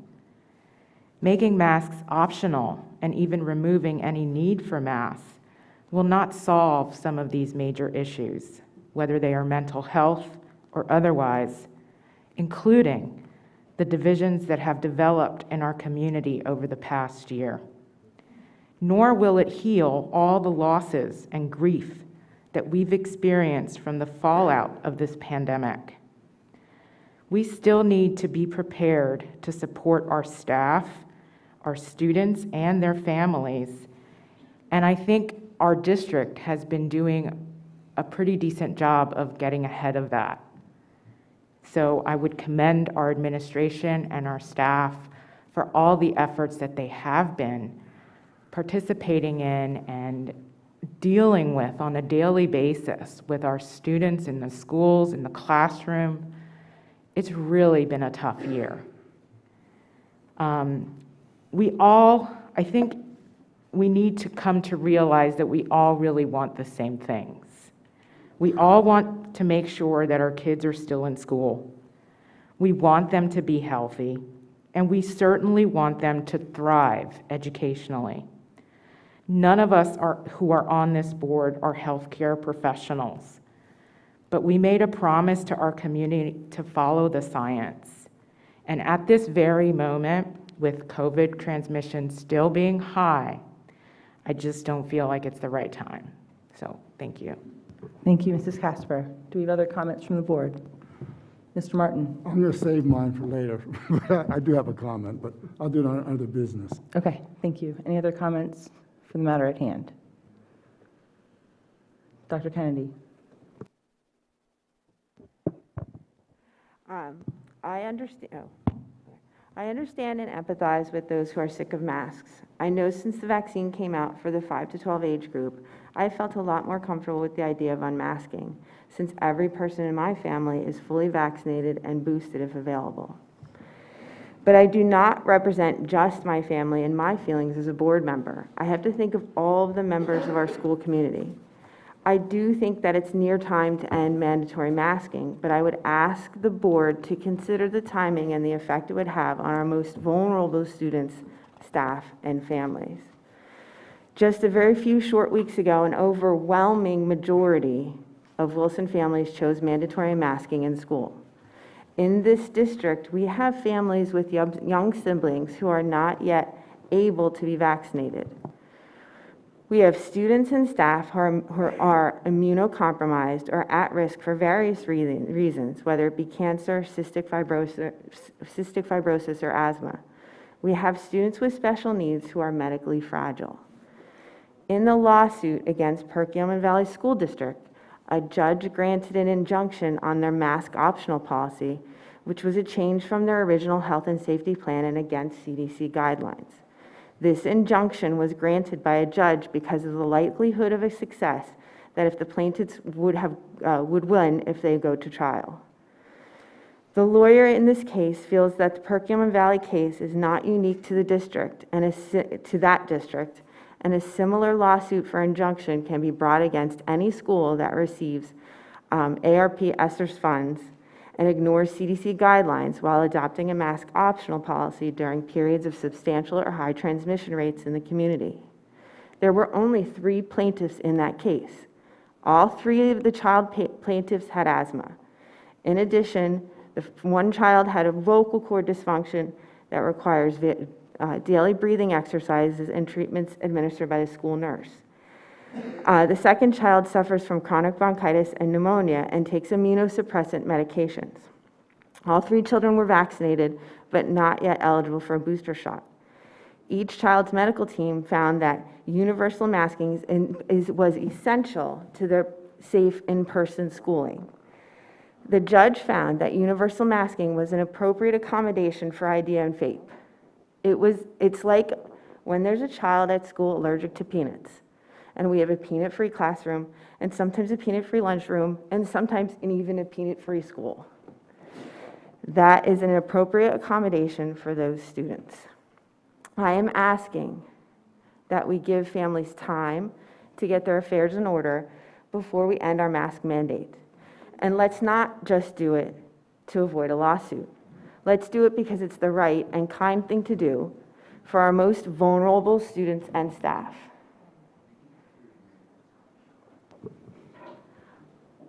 I think most parents can understand the difficulty of finding a babysitter for the occasional date night, or households with 2 working parents, how difficult obtaining childcare could be. I can tell you how terrifying and nearly impossible it is to find childcare for a child with special needs. To this day, other than his teachers and aides at school, there are only 3 people, myself, my husband, and my mother-in-law, who can watch my child with special needs for more than 3 hours because he needs to be fed and changed, and that is no easy task. Imagine you are a parent with a vulnerable child at home, and you get the phone call tonight, and there's no mask tomorrow, and your child cannot go to school the next day. You have to figure out a plan, and not just a snow day plan, potentially a multi-week plan before tomorrow morning.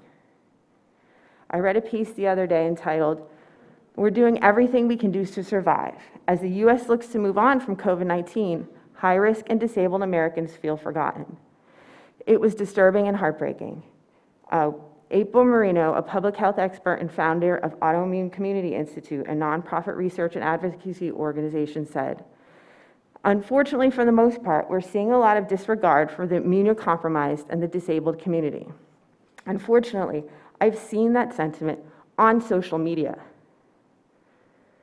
If I've seen people in this room say, if special needs kids can't go to school with everyone and without everyone masked, then they should just stay home."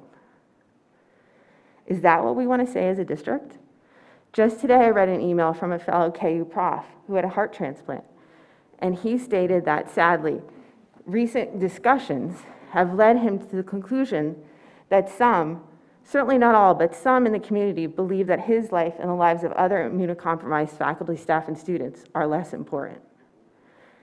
Let's do the right thing and give our students and staff who need to make other arrangements time to do so. Let's not make that already vulnerable population feel that their lives don't matter. Thank you, Dr. Kennedy. Other comments from the board? I would like to make a quick comment that the last almost 2 years has been something that especially school boards, but schools and people in our country haven't had to deal with for 100 years. And I think that our district has led the county in our ability to maintain our in-person schooling from the beginning.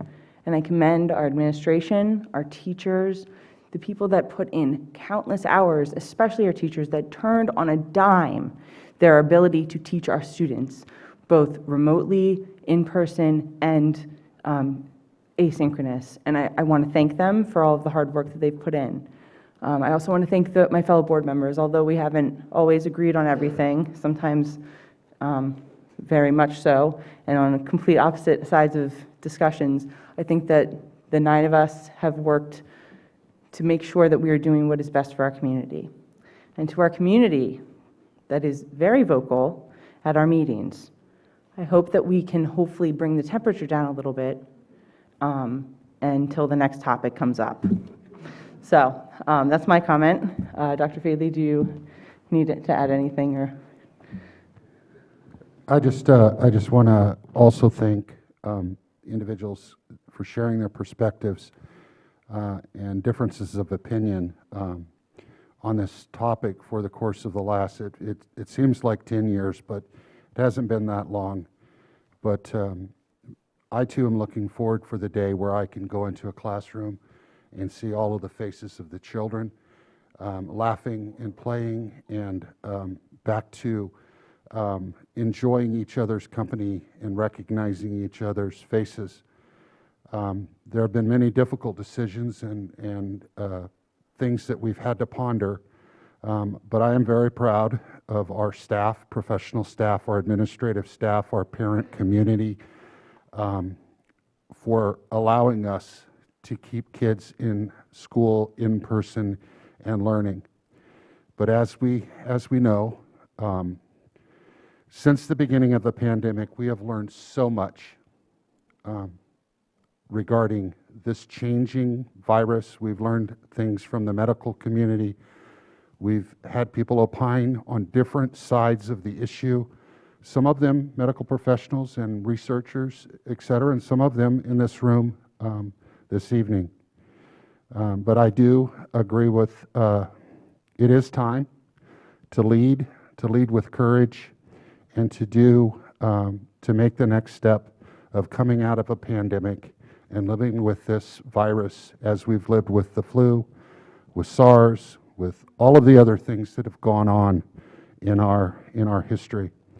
And I think if we can do that with respect for one another, it's okay to have a difference of opinion.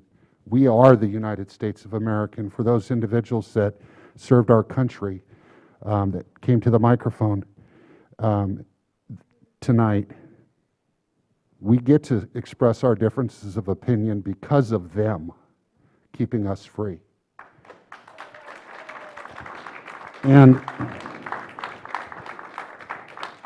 I know there will be many more challenges that come up in the coming months in terms of some of the decisions that we are looking to do to the future for this district. To the gentleman who came up and asked for the numbers, if you'll see me after the meeting, I'll be glad to send you the communication that I believe I sent to several other people that asked me for it via email. I'll be glad to share with you the numbers on the costs for the new elementary school. I did not put them together, but I'm very comfortable with their accuracy as they've been vetted, and I have no reason not to share those. So again, it has been an honor to work with such fabulous people and to lead this district through probably the most difficult time of any education issues that we've had to deal with for the past 100 years. And I too agree that Wilson did it with class. We worked as a team. We took input from people in the community, and we came to the best decision that we could to keep kids in person. Whether you agree with us or not, the focus was always to keep kids in school, to keep them learning, and to have as normal of an experience as they can. And I'm very proud of that. I'm proud of everyone involved. And like I said, I'm looking forward to the board's discussion on this issue. thank you, Dr. Fadley. We have a first and a second. Next. Okay, we have a first and a second. Roll call, please. Mr. Case? Yes. Mr. Hart? Yes. Mrs. Casper? No. Dr. Kennedy? Yes. Mr. Martin? Yes. Mr. McCray? Yes. Mr. Negrini? Yes. Mr. Schneider? Yes. Mrs. Cocker? No. That's 7 yes, 2 no.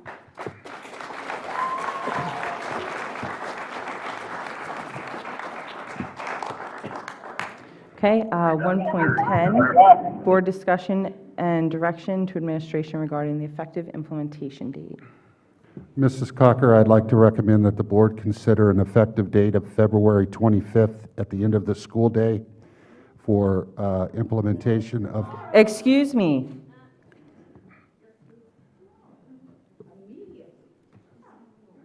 Dr. Fadley, please.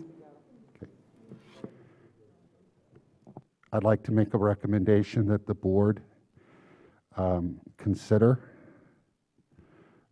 the effective date of February 25th at the end of the school day. That would be this Friday at the conclusion of the children's school, so that it would give us an opportunity to effectively communicate with the individuals that we need to communicate across the district and to make plans for any of those fragile students that we do have in our school system. I think that is a wonderful compromise, and included in that recommendation would be also include the school bus. Thank you. Thank you, Dr. Fadley. So this is just a board discussion and direction, so not an official vote. So do we have any discussion points? Excuse me, do we have any discussion points from the board? Okay. Somebody has to, so that's the administration's recommendation. Somebody needs to move and second it, and then. Okay, so okay, I will move to make to approve. I will make a motion to set the implementation date as per Dr. Fadley's recommendation. Do we have a second? Dr. Kennedy? Thank you. Discussion. Any discussion on the issue? Mr. Martin?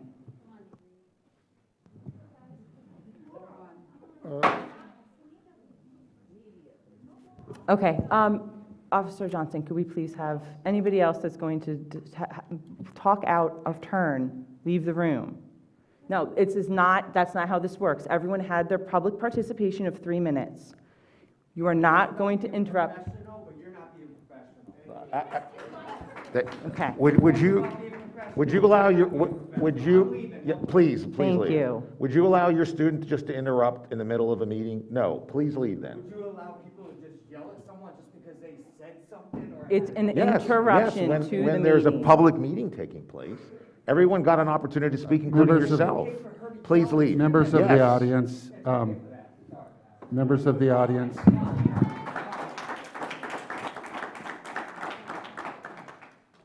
Members of the audience, I would just like to request that we can continue on with the business that the board has this evening. I think we've been very respectful through the course of the meeting, listening to everyone's opinion. And I would just like to get through the evening. There is a motion on the floor. It's open for board discussion, debate. Mr. Martin has. Yeah, Mr. Martin was speaking. This is a tough decision, but behind every decision, there's a second decision behind it. So I realize that the majority of the people would like to see this tomorrow, but there's always, for every action, there's a reaction. So you're going to have to put some faith into some of the decisions that are made tonight, and that's all I want to say. Thank you, Mr. Martin. Do we have any other comments from the board? Okay, we have a first and a second. Roll call, please. Mr. Case? I'm sorry, I'm on a plane right now, but yes. Thank you. Mr. Hart? Yes. Mrs. Casper? Yes. Dr. Kennedy? Yes. Mr. Martin? Yes. Mr. McCray? Yes. Mr. Negrini? No. Mr. Schneider? Yes. Mrs. Cocker? Yes. That's 8 yes, 1 no. Yeah, Mrs. Cocker. Oh, yes, Dr. Kennedy? I would like to thank the administration and the teachers. I would also like to thank the overwhelming majority of our families who followed the rules, who wrote and said thank you, who supported our teachers. I get often asked when I'm at the grocery store or, when I see friends out, how in the world do you sit there and listen to the insults and the threats and the vitriol that is spewed in this room? And I will tell you, I want everyone to know that when you come up and speak, the way you handle yourself, the way you treat the board, says a whole lot more about you than it says anything about me or any of the other board members. So I'm hoping going forward that when you come up here, that you keep that in mind and we can keep the discourse much more civil. Thank you. Thank you, Dr. Kennedy. 1.11, the board met in executive session prior to this meeting to discuss property issues. 2.1, request to approve the minutes of the school board meeting held on February 7th, 2022, as attached. Do I have a motion? McCray. Mr. Martin, do I have a second? McCray. Schneider. Oh, He was first. Mr. McCray, thank you. All in favor? Aye. Opposed? Okay. 3.1, treasurer's report. Mr. Negrini. I'd move to approve the treasurer's report, investment report, general and capital funds financial reports as attached. Thank you. Do we have a second? Schneider. Mr. Schneider. Roll call, please. Mr. Hart? Yes. Mrs. Casper? Yes. Dr. Kennedy? Yes. Mr. Martin? Yes. Mr. McCray? Yes. Mr. Negrini? Yes. Mr. Schneider? Yes. Mr. Case? Looks like he dropped off. Okay, thank you. Mrs. Cocker? Yes. Okay, that's 8 yes, 1 absent, 0 no. Payment of bills. Mr. Negrini. I move that we approve the payment of bills as attached in 4.1. We have a first. Do we have a second? Martin. Mr. Martin? Sorry, are there any comments? No? Okay. Roll call, please. Mrs. Casper? Yes. Dr. Kennedy? Yes. Mr. Martin? Yes. Mr. McCray? Yes. Mr. Negrini? Yes. Mr. Schneider? Yes. Mr. Hart? Yes. Mrs. Cocker? Yes. That's 8 yes, 0 no. Financial reports. Mr. Negrini. I request to approve the financial reports for the month of January 2022 as attached. Thank you. We have a motion. Do we have a second? So moved. Mr. Martin, thank you. Any discussion? Okay, roll call, please. Dr. Kennedy? Yes. Mr. Martin? Yes. Mr. McCray? Yes. Mr. Negrini? Yes. Mr. Schneider? Yes. Mr. Hart? Yes. Mrs. Casper? Yes. Mrs. Cocker? Yes. 8 yes, 0 no. Superintendent's report. Thank you, Mrs. Cocker. This evening, I present the personnel and program recommendations.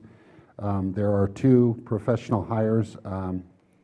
I don't know if they're still here or not, but I would like to welcome Jeffrey Hughes as our newest Bulldog.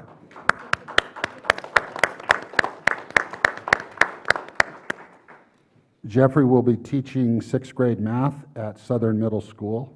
And then I'd also like to acknowledge Kate Milliken, who will be a long-term substitute for the Social Studies Department at the high school, effective 3/27 through the end of the 21-22 school year. Welcome to both of those individuals as our newest Bulldogs. We're glad to have them as part of our team. Okay, thank you, Dr. Faley. Looking for a motion to approve Superintendent's Report 6.1 to 6.7 as presented. Mr. Hart, second. Casper? Mrs. Casper, thank you. Roll call, please. I'm sorry, any discussion? Okay, roll call, please. Mr. Martin? Yes. Mr. McCray? Yes. Mr. Negrini? Yes. Mr. Schneider? Yes. Mr. Hart? Yes. Mrs. Casper? Yes. Dr. Kennedy? Yes. Mrs. Cocker? Yes. That's 8 yes, 0 no. 7.1, Request to accept with gratitude from Mr. Gary Kohler 7 copies of the book Women of Science to be distributed, 1 to each elementary library and each middle school library. Do we have a first, or do we have a motion for consent? Yes? Dr. Kennedy, second. Schneider. Mr. Schneider, thank you. Roll call, please. Nope, voice. All in favor? Opposed? Okay, 8.1, request approval to pay Wilson Virtual Academy teachers per attached. Motion to approve. Schneider, so moved. Mr. Schneider, do we have a second? Kennedy. Dr. Kennedy, thank you. Any discussion? Okay, roll call, please. Mr. McCray? Yes. Mr. Negrini? Yes. Mr. Schneider? Yes. Mr. Hart? Yes. Mrs. Casper? Yes. Dr. Kennedy? Yes. Mr. Martin? Yes.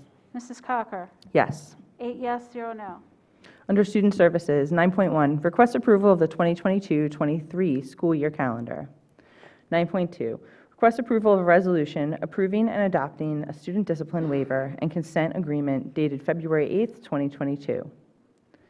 9.3, request approval of a resolution approving and adopting a student discipline waiver and consent agreement dated February 9th, 2022. 9.4, request approval of a resolution approving and adopting a student discipline waiver and a consent agreement dated February 15th, 2022. Looking for a motion to approve Student Services Agenda Items 9.1 to 9.4 as presented. Mr. Martin, thank you. Do we have a second? Casper? Mrs. Casper, thank you. Any discussion? Okay, roll call, please. Mr. Negrini? Yes. Mr. Schneider? Yes. Mr. Hart? Yes. Mrs. Casper? Yes. Dr. Kennedy? Yes. Mr. Martin? Yes. Mr. McCray? Yes. Mrs. Cocker? Yes. 8 yes, 0 no. Technology and Media, 10.1, request approval to enter into a 36-month lease with Dell Financial Services for student Chromebooks, grade 6. 10.2, request approval to enter into a 48-month lease with Dell Financial Services for student Chromebooks. Looking for a motion to approve technology agenda items 10.1 and 10.2 as presented. So moved. Mr. Martin, thank you. Do we have a second? Schneider. Mr. Schneider, thank you. Any discussion?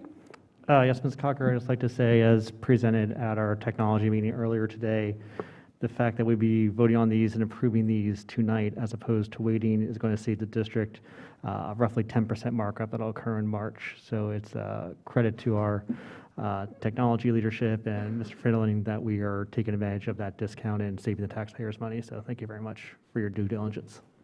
Thank you, Mr. McCray and Mr. Fiddling. We have a first and a second. Roll call, please. Mr. Schneider? Yes. Mr. Hart? Yes. Mrs. Casper? Yes. Dr. Kennedy? Yes. Mr. Martin? Yes. Mr. McCray? Yes. Mr. Negrini? Yes. Mrs. Cocker? Yes. 8 yes, 0 no. Under Operations, 11.1, requesting authorization of amendment G802-2017 to be added to the AIA document B101 agreement with Crabtree, Warbach and Associates for the feasibility study pending solicitor review and approval. 11.2, requesting permission to enter into contract with Bogia Engineering, Inc.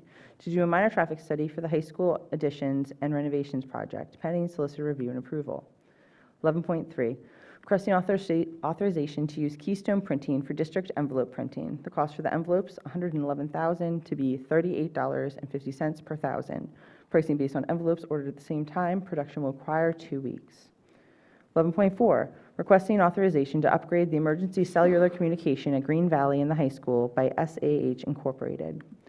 11.5, requesting authorization to replace the fire systems cell dialer at the high school stadium locker facility by BSGI. Looking for a motion to approve operations agenda items 11.1 to 11.5 as presented.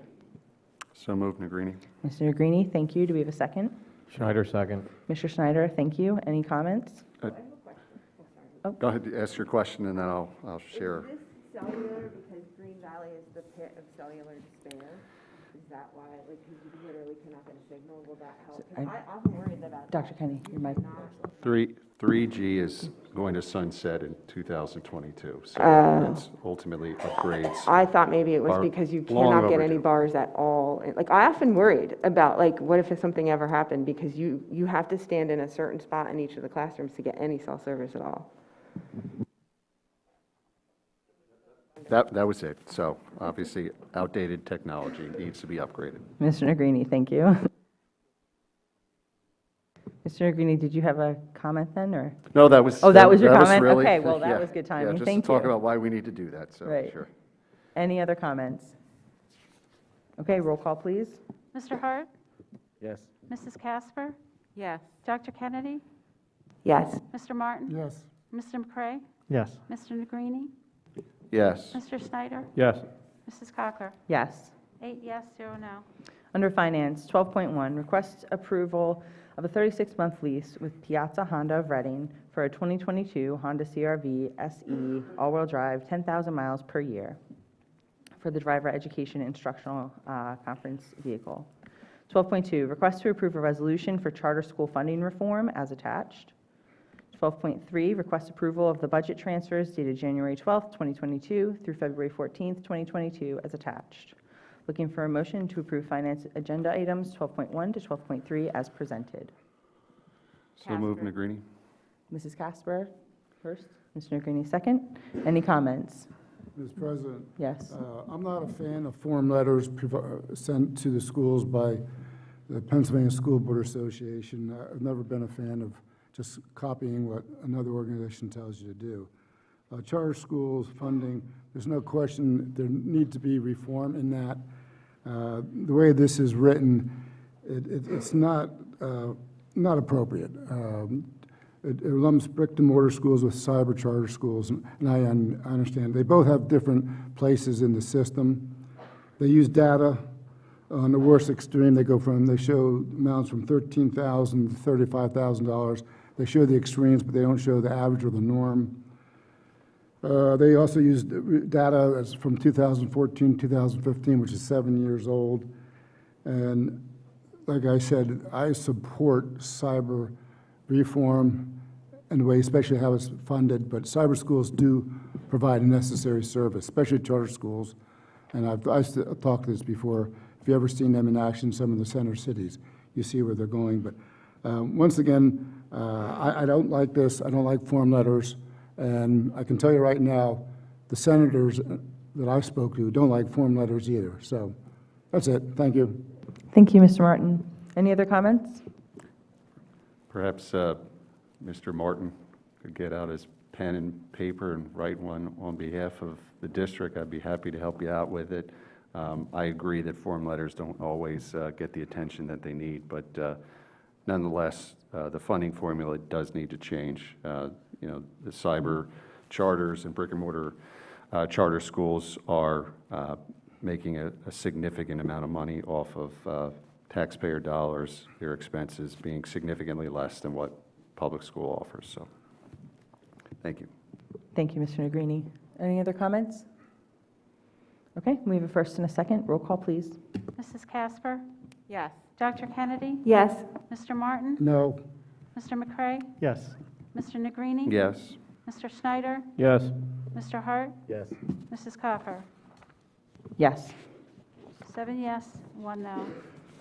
Under Curriculum and Staff Development, 13.1, request to approve building Bulldog stipends for Madeline Bohr, Susan Wales, Laura Burkholder, Nancy Snyder, Sue Chavo, and Jessica Knott, in a total amount of $3,000, $500 each. The stipends will be for organizing the program and will be funded by the Title IV federal grant.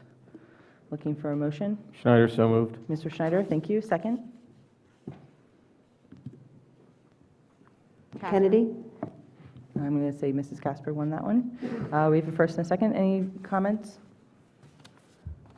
Okay, I would like to comment.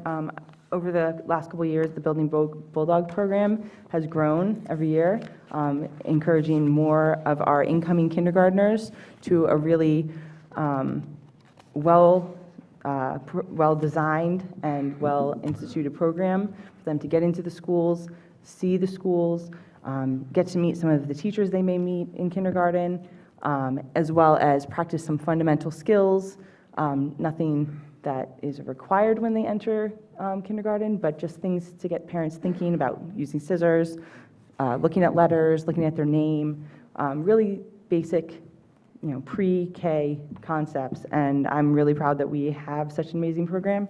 And just as a little shout out, Dr. Stout gave me this Wilson Preschool t-shirt with our adorable little baby bulldog on it. And enrollment is open for our Berkshire Heights preschool. So if you have a preschooler that's going into kindergarten next year, get them signed up for Building Bulldogs. But if you have a incoming preschooler, definitely check out Berkshire Heights because it's an amazing program. So that's just my little shout out.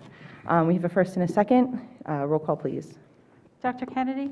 Yes. Mr. Martin? Yes. Mr. McCray? Yes. Mr. Negrini? Yes. Mr. Schneider? Yes. Mr. Hart? Yes. Mrs. Casper? Yes. Mrs. Cocker? Yes. 8 yes, 0 no.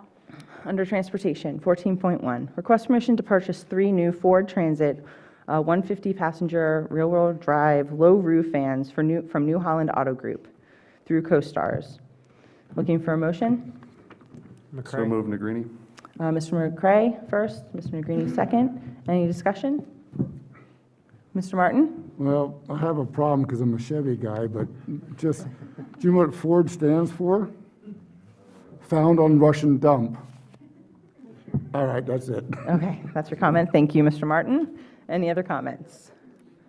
Okay, we have a first and a second. Roll call, please. Mr. Martin? Yes. Mr. McCray? Yes. Mr. Negrini? Yes. Mr. Schneider? Yes. Mr. Hart? Yes. Mrs. Casper? Yes. Dr. Kennedy? Yes. Mrs. Cocker? Yes.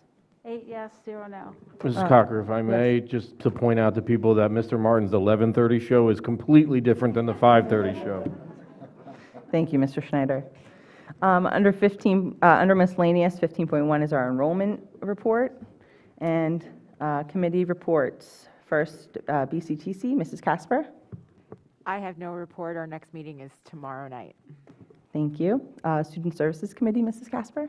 I have no report. Our next meeting is, I believe, next Wednesday. Thank you. BCIU, Dr. Kennedy. Thank you. The BCIU is celebrating their 50th anniversary this year.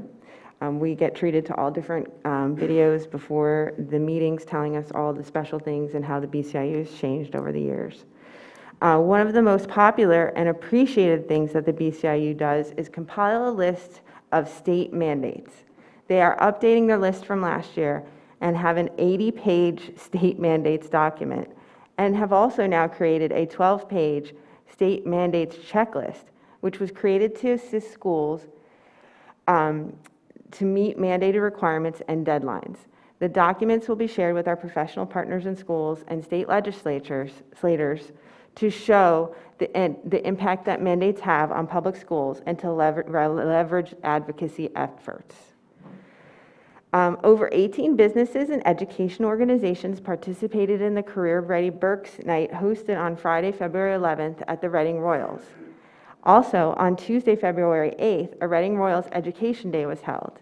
Staff from the BCIU Office of Professional Development and Curriculum were on site to showcase Career Ready Berks, Science, Technology, Engineering, and Mathematics, and the PA Dream Team. Dr. Fadley and Mrs. Cocker participated in the 23rd Annual Superintendents and Board Presidents Workshop on Thursday, January 27th. The topic was Effective School Board Leadership, Laying a Strong Foundation for Your Governance Team of 10. And that is my BCIU report. Thank you, Dr. Kennedy. Curriculum Committee? The Curriculum Committee has a meeting tomorrow. Okay. Thank you. Berks EIT, Mrs. Schlossman. Okay, thank you. I also have no extracurricular committee report. Facilities Committee. Since Mr. Case is currently in the air on an airplane, I have his reports. On February 14th, there was a facilities meeting. Discussed at the meeting, one, the removal of 2 large pine trees in front of the admin building that has been leaning and deemed unsafe and is to be removed or has been removed. I'm not sure if that's been taken care of at this point, but I believe that was indicated to be done last week at the meeting. The ordering of doors to create a more safe vestibule area at the Berkshire Heights building as approved by the board on February 7th. The field project schedule, advertisements are to go out March 7th, March 14th, and March 21st. A pre-bid meeting on the field project plans will take place on March 23rd at 3 p.m. in the Lower House Cafe. Bid openings will take place at the Operations Center on April the 5th. There will be a joint facilities, finance, and extracurricular meeting on April 11th at 4:30 to discuss those bids regarding the field project, and a presentation to the full board will take place on April 19th. Regarding the high school project, advertisements have gone out January 31st, February 7th, and February 14th. A pre-bid meeting took place on February 17th. Bid openings will take place on March 8th at 3 p.m. Another joint meeting will take place on March 22nd at 4:30, and a presentation to the full board will occur on April 4th. The MAC field netting, press box, and high school gym sound system bids are being developed. Acquiring costs for a potential remodeling of the administration lobby to include an HVAC mini split to add air conditioning to that area, new LVT flooring, drywall paint, and interior signage, waiting on those costs to potentially move forward with such a renovation or remodeling. Acquiring costs to potentially renovate the men's and women's bathroom in the 500 level. There was a meeting with a consultant to analyze the gym floors and bleachers throughout the district to determine what, if anything, needs to be done to prolong the life or make any appropriate upgrades or changes to the gym floors and bleachers. Exterior lighting at Green Valley, West, and Whitfield to have similar upgrades to LED lighting that the high school campus had recently had done. Looking to acquire costs for lighting of the tennis courts at the high school, looking to acquire costs for a new sign at Cornwall Terrace and Southern. So we should have all of the information regarding those potential costs during the next meeting and for our next report. Thank you. Thank you, Mr. Negrini.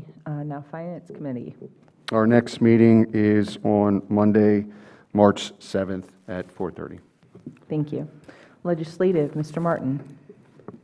Well, I'll talk about the budget in a second, but one of the big items that nobody's talking about is the lawsuit against the state for fair funding. And I got to be careful when I say fair funding, because there's a fair funding formula in existence in the school code already, but I'm talking about the lawsuit that was brought by 15 school districts, mostly rural. And that's going to have, depending on which way the Supreme Court rules, could have a major impact on all schools across our state. One thing is that the plaintiff is the governor as well as the General Assembly. I'm sorry, the plaintiff is this 15 school districts. The defendants in this case are the governor and the House of Representatives as well as our Senate. Governor Wolf is adamantly opposed to this lawsuit.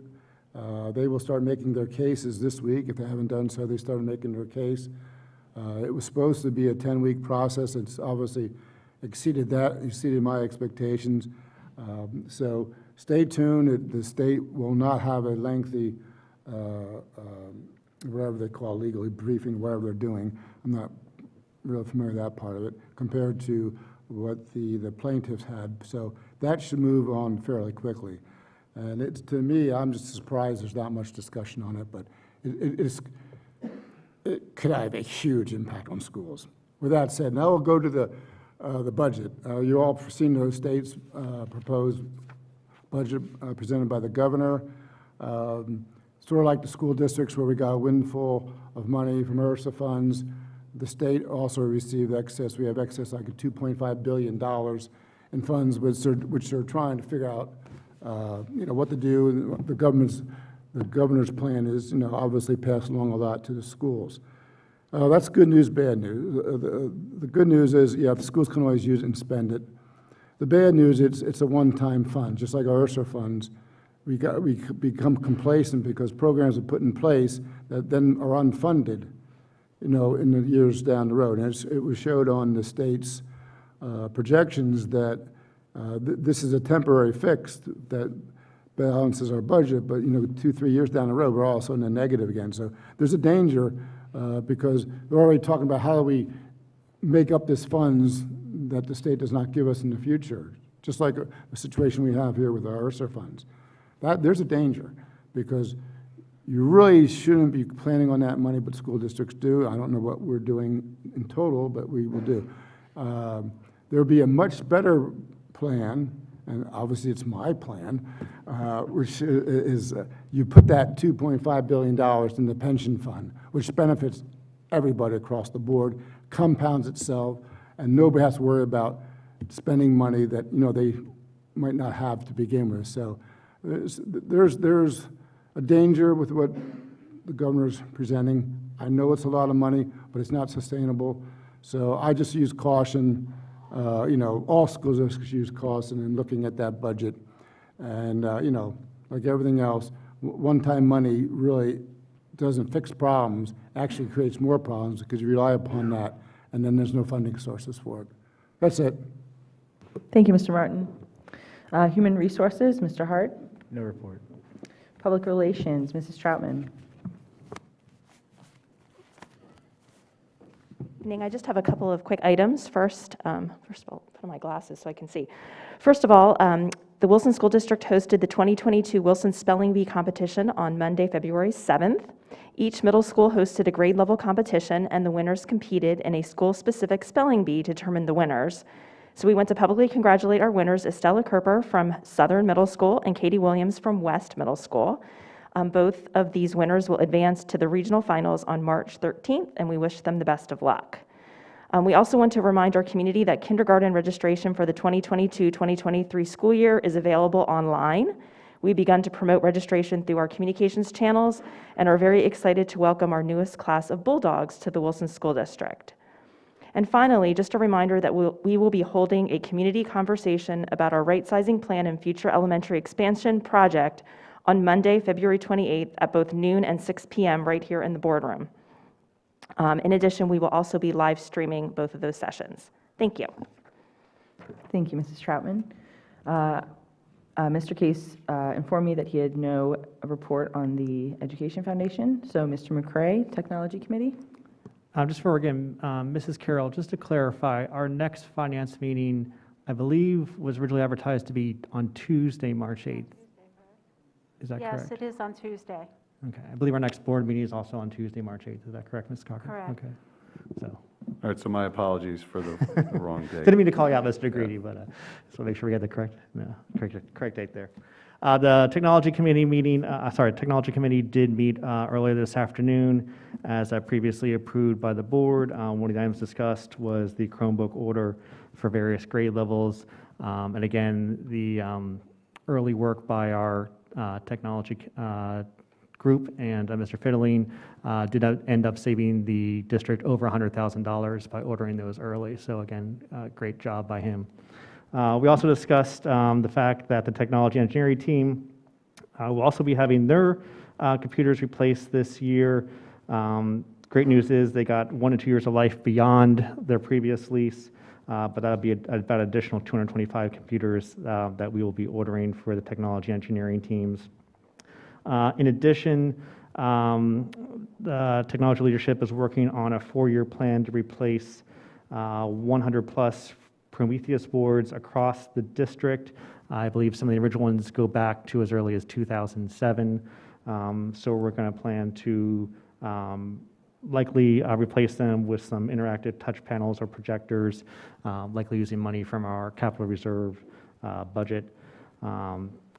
And additionally, we discussed some professional development activities that'll occur both on March 7th and 25th, looking at some common threads across the district and where we can maybe focus some of our future PDs, professional developments, as we move forward. Finally, we were introduced to some pilot technology that will allow teachers to reflect via video on their teaching. I think the good comparison was the same way as coaches in various sports can look at game tape of how they did and what they did. This will be a pilot project where select teachers can, if they want to, participate in a video review of their lessons. That's my report. Thank you, Mr. McCray. Student outreach, Ms. Clark. Good evening. My name is Kamara Clark. I am the Vice President of the High School Student Government. And I want to start by thanking the school board for allowing me to step in on behalf of Maddie tonight. I just have a few quick updates. The Wilson High School's Band and Orchestra had their winter concerts this past Wednesday evening. I had the honor of attending as an orchestra member, and they sounded wonderful. So each ensemble performed a selection of pieces that they had prepared, and moving forward, the groups will now be preparing for their upcoming Disney trips as well as the spring concerts. Multiple student government officers have recently participated in a Model Senate opportunity alongside Senator Judy Schwenk and other students that reside in her state congressional district. These students are learning about, discussing, and analyzing the workings of legislation.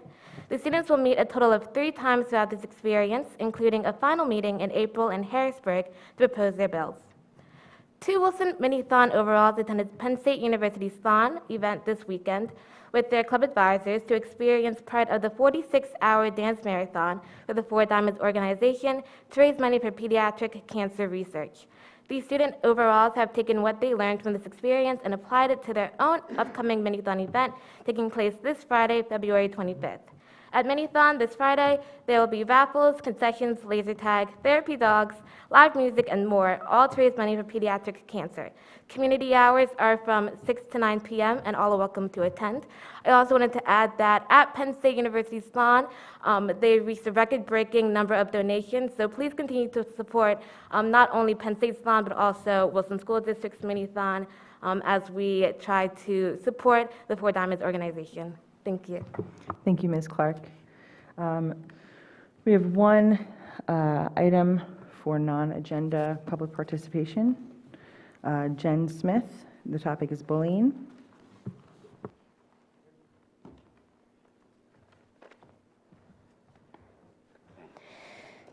Do I start? Okay. My name is Jennifer Smith. I attended Wilson High School and was in 10th grade until February 3rd of the school year. I became the victim of a school bully. It all started when I witnessed a girl bullying a fellow student in one of my classes. The beginning of this school year, after a few days of watching what was happening and talking to my mom, she called to report it. The said bully started asking kids in the classroom who the rat was because she was going to beat their ass. This bully repeatedly called a girl in my class, quote, effing retard, and made fun of how she talked and dressed, end of quote. This bully was removed from that class in second period. After Christmas, I became a target. During 5th period, the bully went up and wrote on the board, quote, fake bitches should go die, and pointed at me, end of quote. She walks past me in class, says, quote, move your crusty ass stuff out of my way, end of quote. She calls me a lying ass bitch, and she will fight me or anyone else at any time. She walks past me in the hallway with her friends, whispering and pointing at me while laughing. She will walk towards me, giving me dirty looks like she's going to walk up to me, then goes around me to torment me. My mom has made calls to the office to Mr. Campbell to discuss these issues with him. She has also called the superintendent's office and left a message with no call back. The vice principal of 11th grade was also made aware, and nothing has changed except I was removed from 5th period and put in my resource room to get away from the bully. I already suffer from anxiety, and having to watch over my shoulders throughout the day was causing me to have more frequent panic attacks. Students should feel safe while in school. All I wanted was to be able to go to school and get an education. I did not feel safe in school. These are supposed to be the best years of my schooling.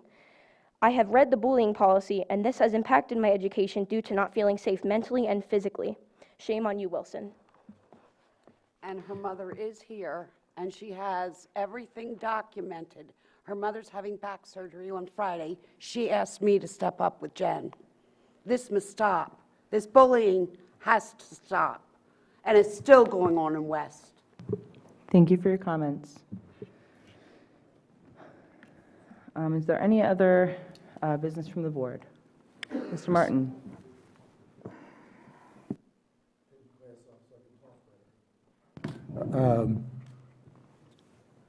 We voted on the masking situation, and to be honest with you, it should never been a school board's position. The government failed us, especially our governor, who just left it up to the schools.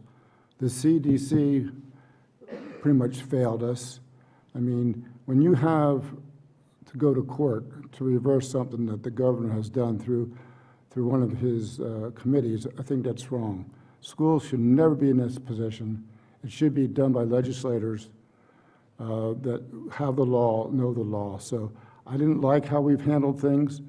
I wasn't happy. You know, there's arguments back and forth between people which should not occur. And I hope we learned from this, and I realized COVID, it was unprecedented. It hasn't happened for a long time. But school boards should never, ever be put in this position. The school code doesn't really provide clarity for that. We've taken advantage of that. So things need to be done. Hopefully we've learned and we can move forward, because I don't want to be in these situations again.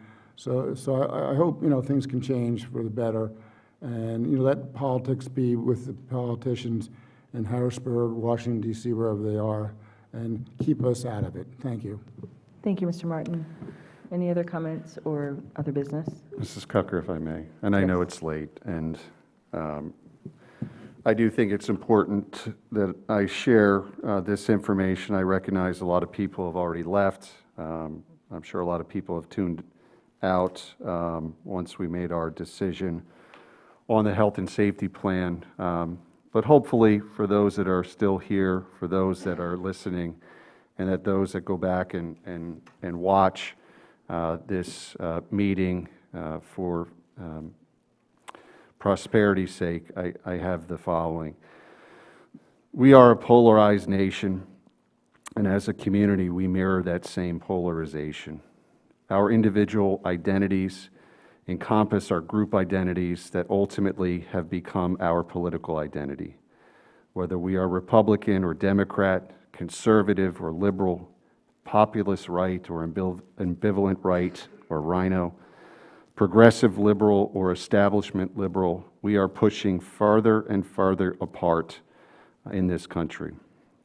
According to the Pew Research Center, the average partisan gap has increased from 15 percentage points in 1994 to 36 percentage points today. The Pew Research Center also found that 45% of Republicans and 41% of Democrats view the others as a threat to the nation's well-being. In 1960, when Americans were polled and asked if they would be upset if their child married outside their party affiliation, only 5% of Republicans and 4% of Democrats indicated that they would be upset with such a union. In a 2010 poll, that number increased to 49% in Republicans and 33% in Democrats. Imagine what that number would look like today. The type of thinking sheds further light on the concept that people don't always want to find the correct answer so much as they want to win the argument. According to a 2013 Yale study, in highly politicized issues, people's actual definition of expert is a credentialed person who agrees with me. More striking in the study is the finding that these effects are strongest in individuals who pay the closest attention to the issues of disagreement. According to Jonathan Haidt, professor of psychology at NYU's Business School, once group loyalties are engaged, you can't change people's minds by refuting their arguments, a concept known as motivated reasoning. I also strongly encourage everybody to take the opportunity to watch the Netflix documentary, The Social Dilemma. We need to recognize what social media, the general media, and big tech institutions are doing to create the feedback loop of information that we are being provided with that encourages more and more polarization in all of us. I'm not pointing out that this information to suggest that we shouldn't or we can't have opposing views and ideas as to what is best for our country, our community, our schools, or our family. But I do bring this to our attention because all of this has fomented a level of incivility amongst each other that is both dangerous and counterproductive to problem solving. I pray that all of us take a moment of self-reflection in how we have spoken to one another and how we have attempted as a community to solve some of these difficult issues that we have faced and we will continue to face over the next several months to the next year regarding all types of issues that we feel passionately about, regardless of others' opinions on this. And if we are able to bring forth more of a level of civility, more of a willingness to listen and engage with others, I do believe meetings and communication between community members and board members or messages from this board to the community can be better and should be better. Thank you. Thank you, Mr. Negrini. Any other business? Okay, looking for a motion to adjourn. Dr. Kennedy, meeting adjourned.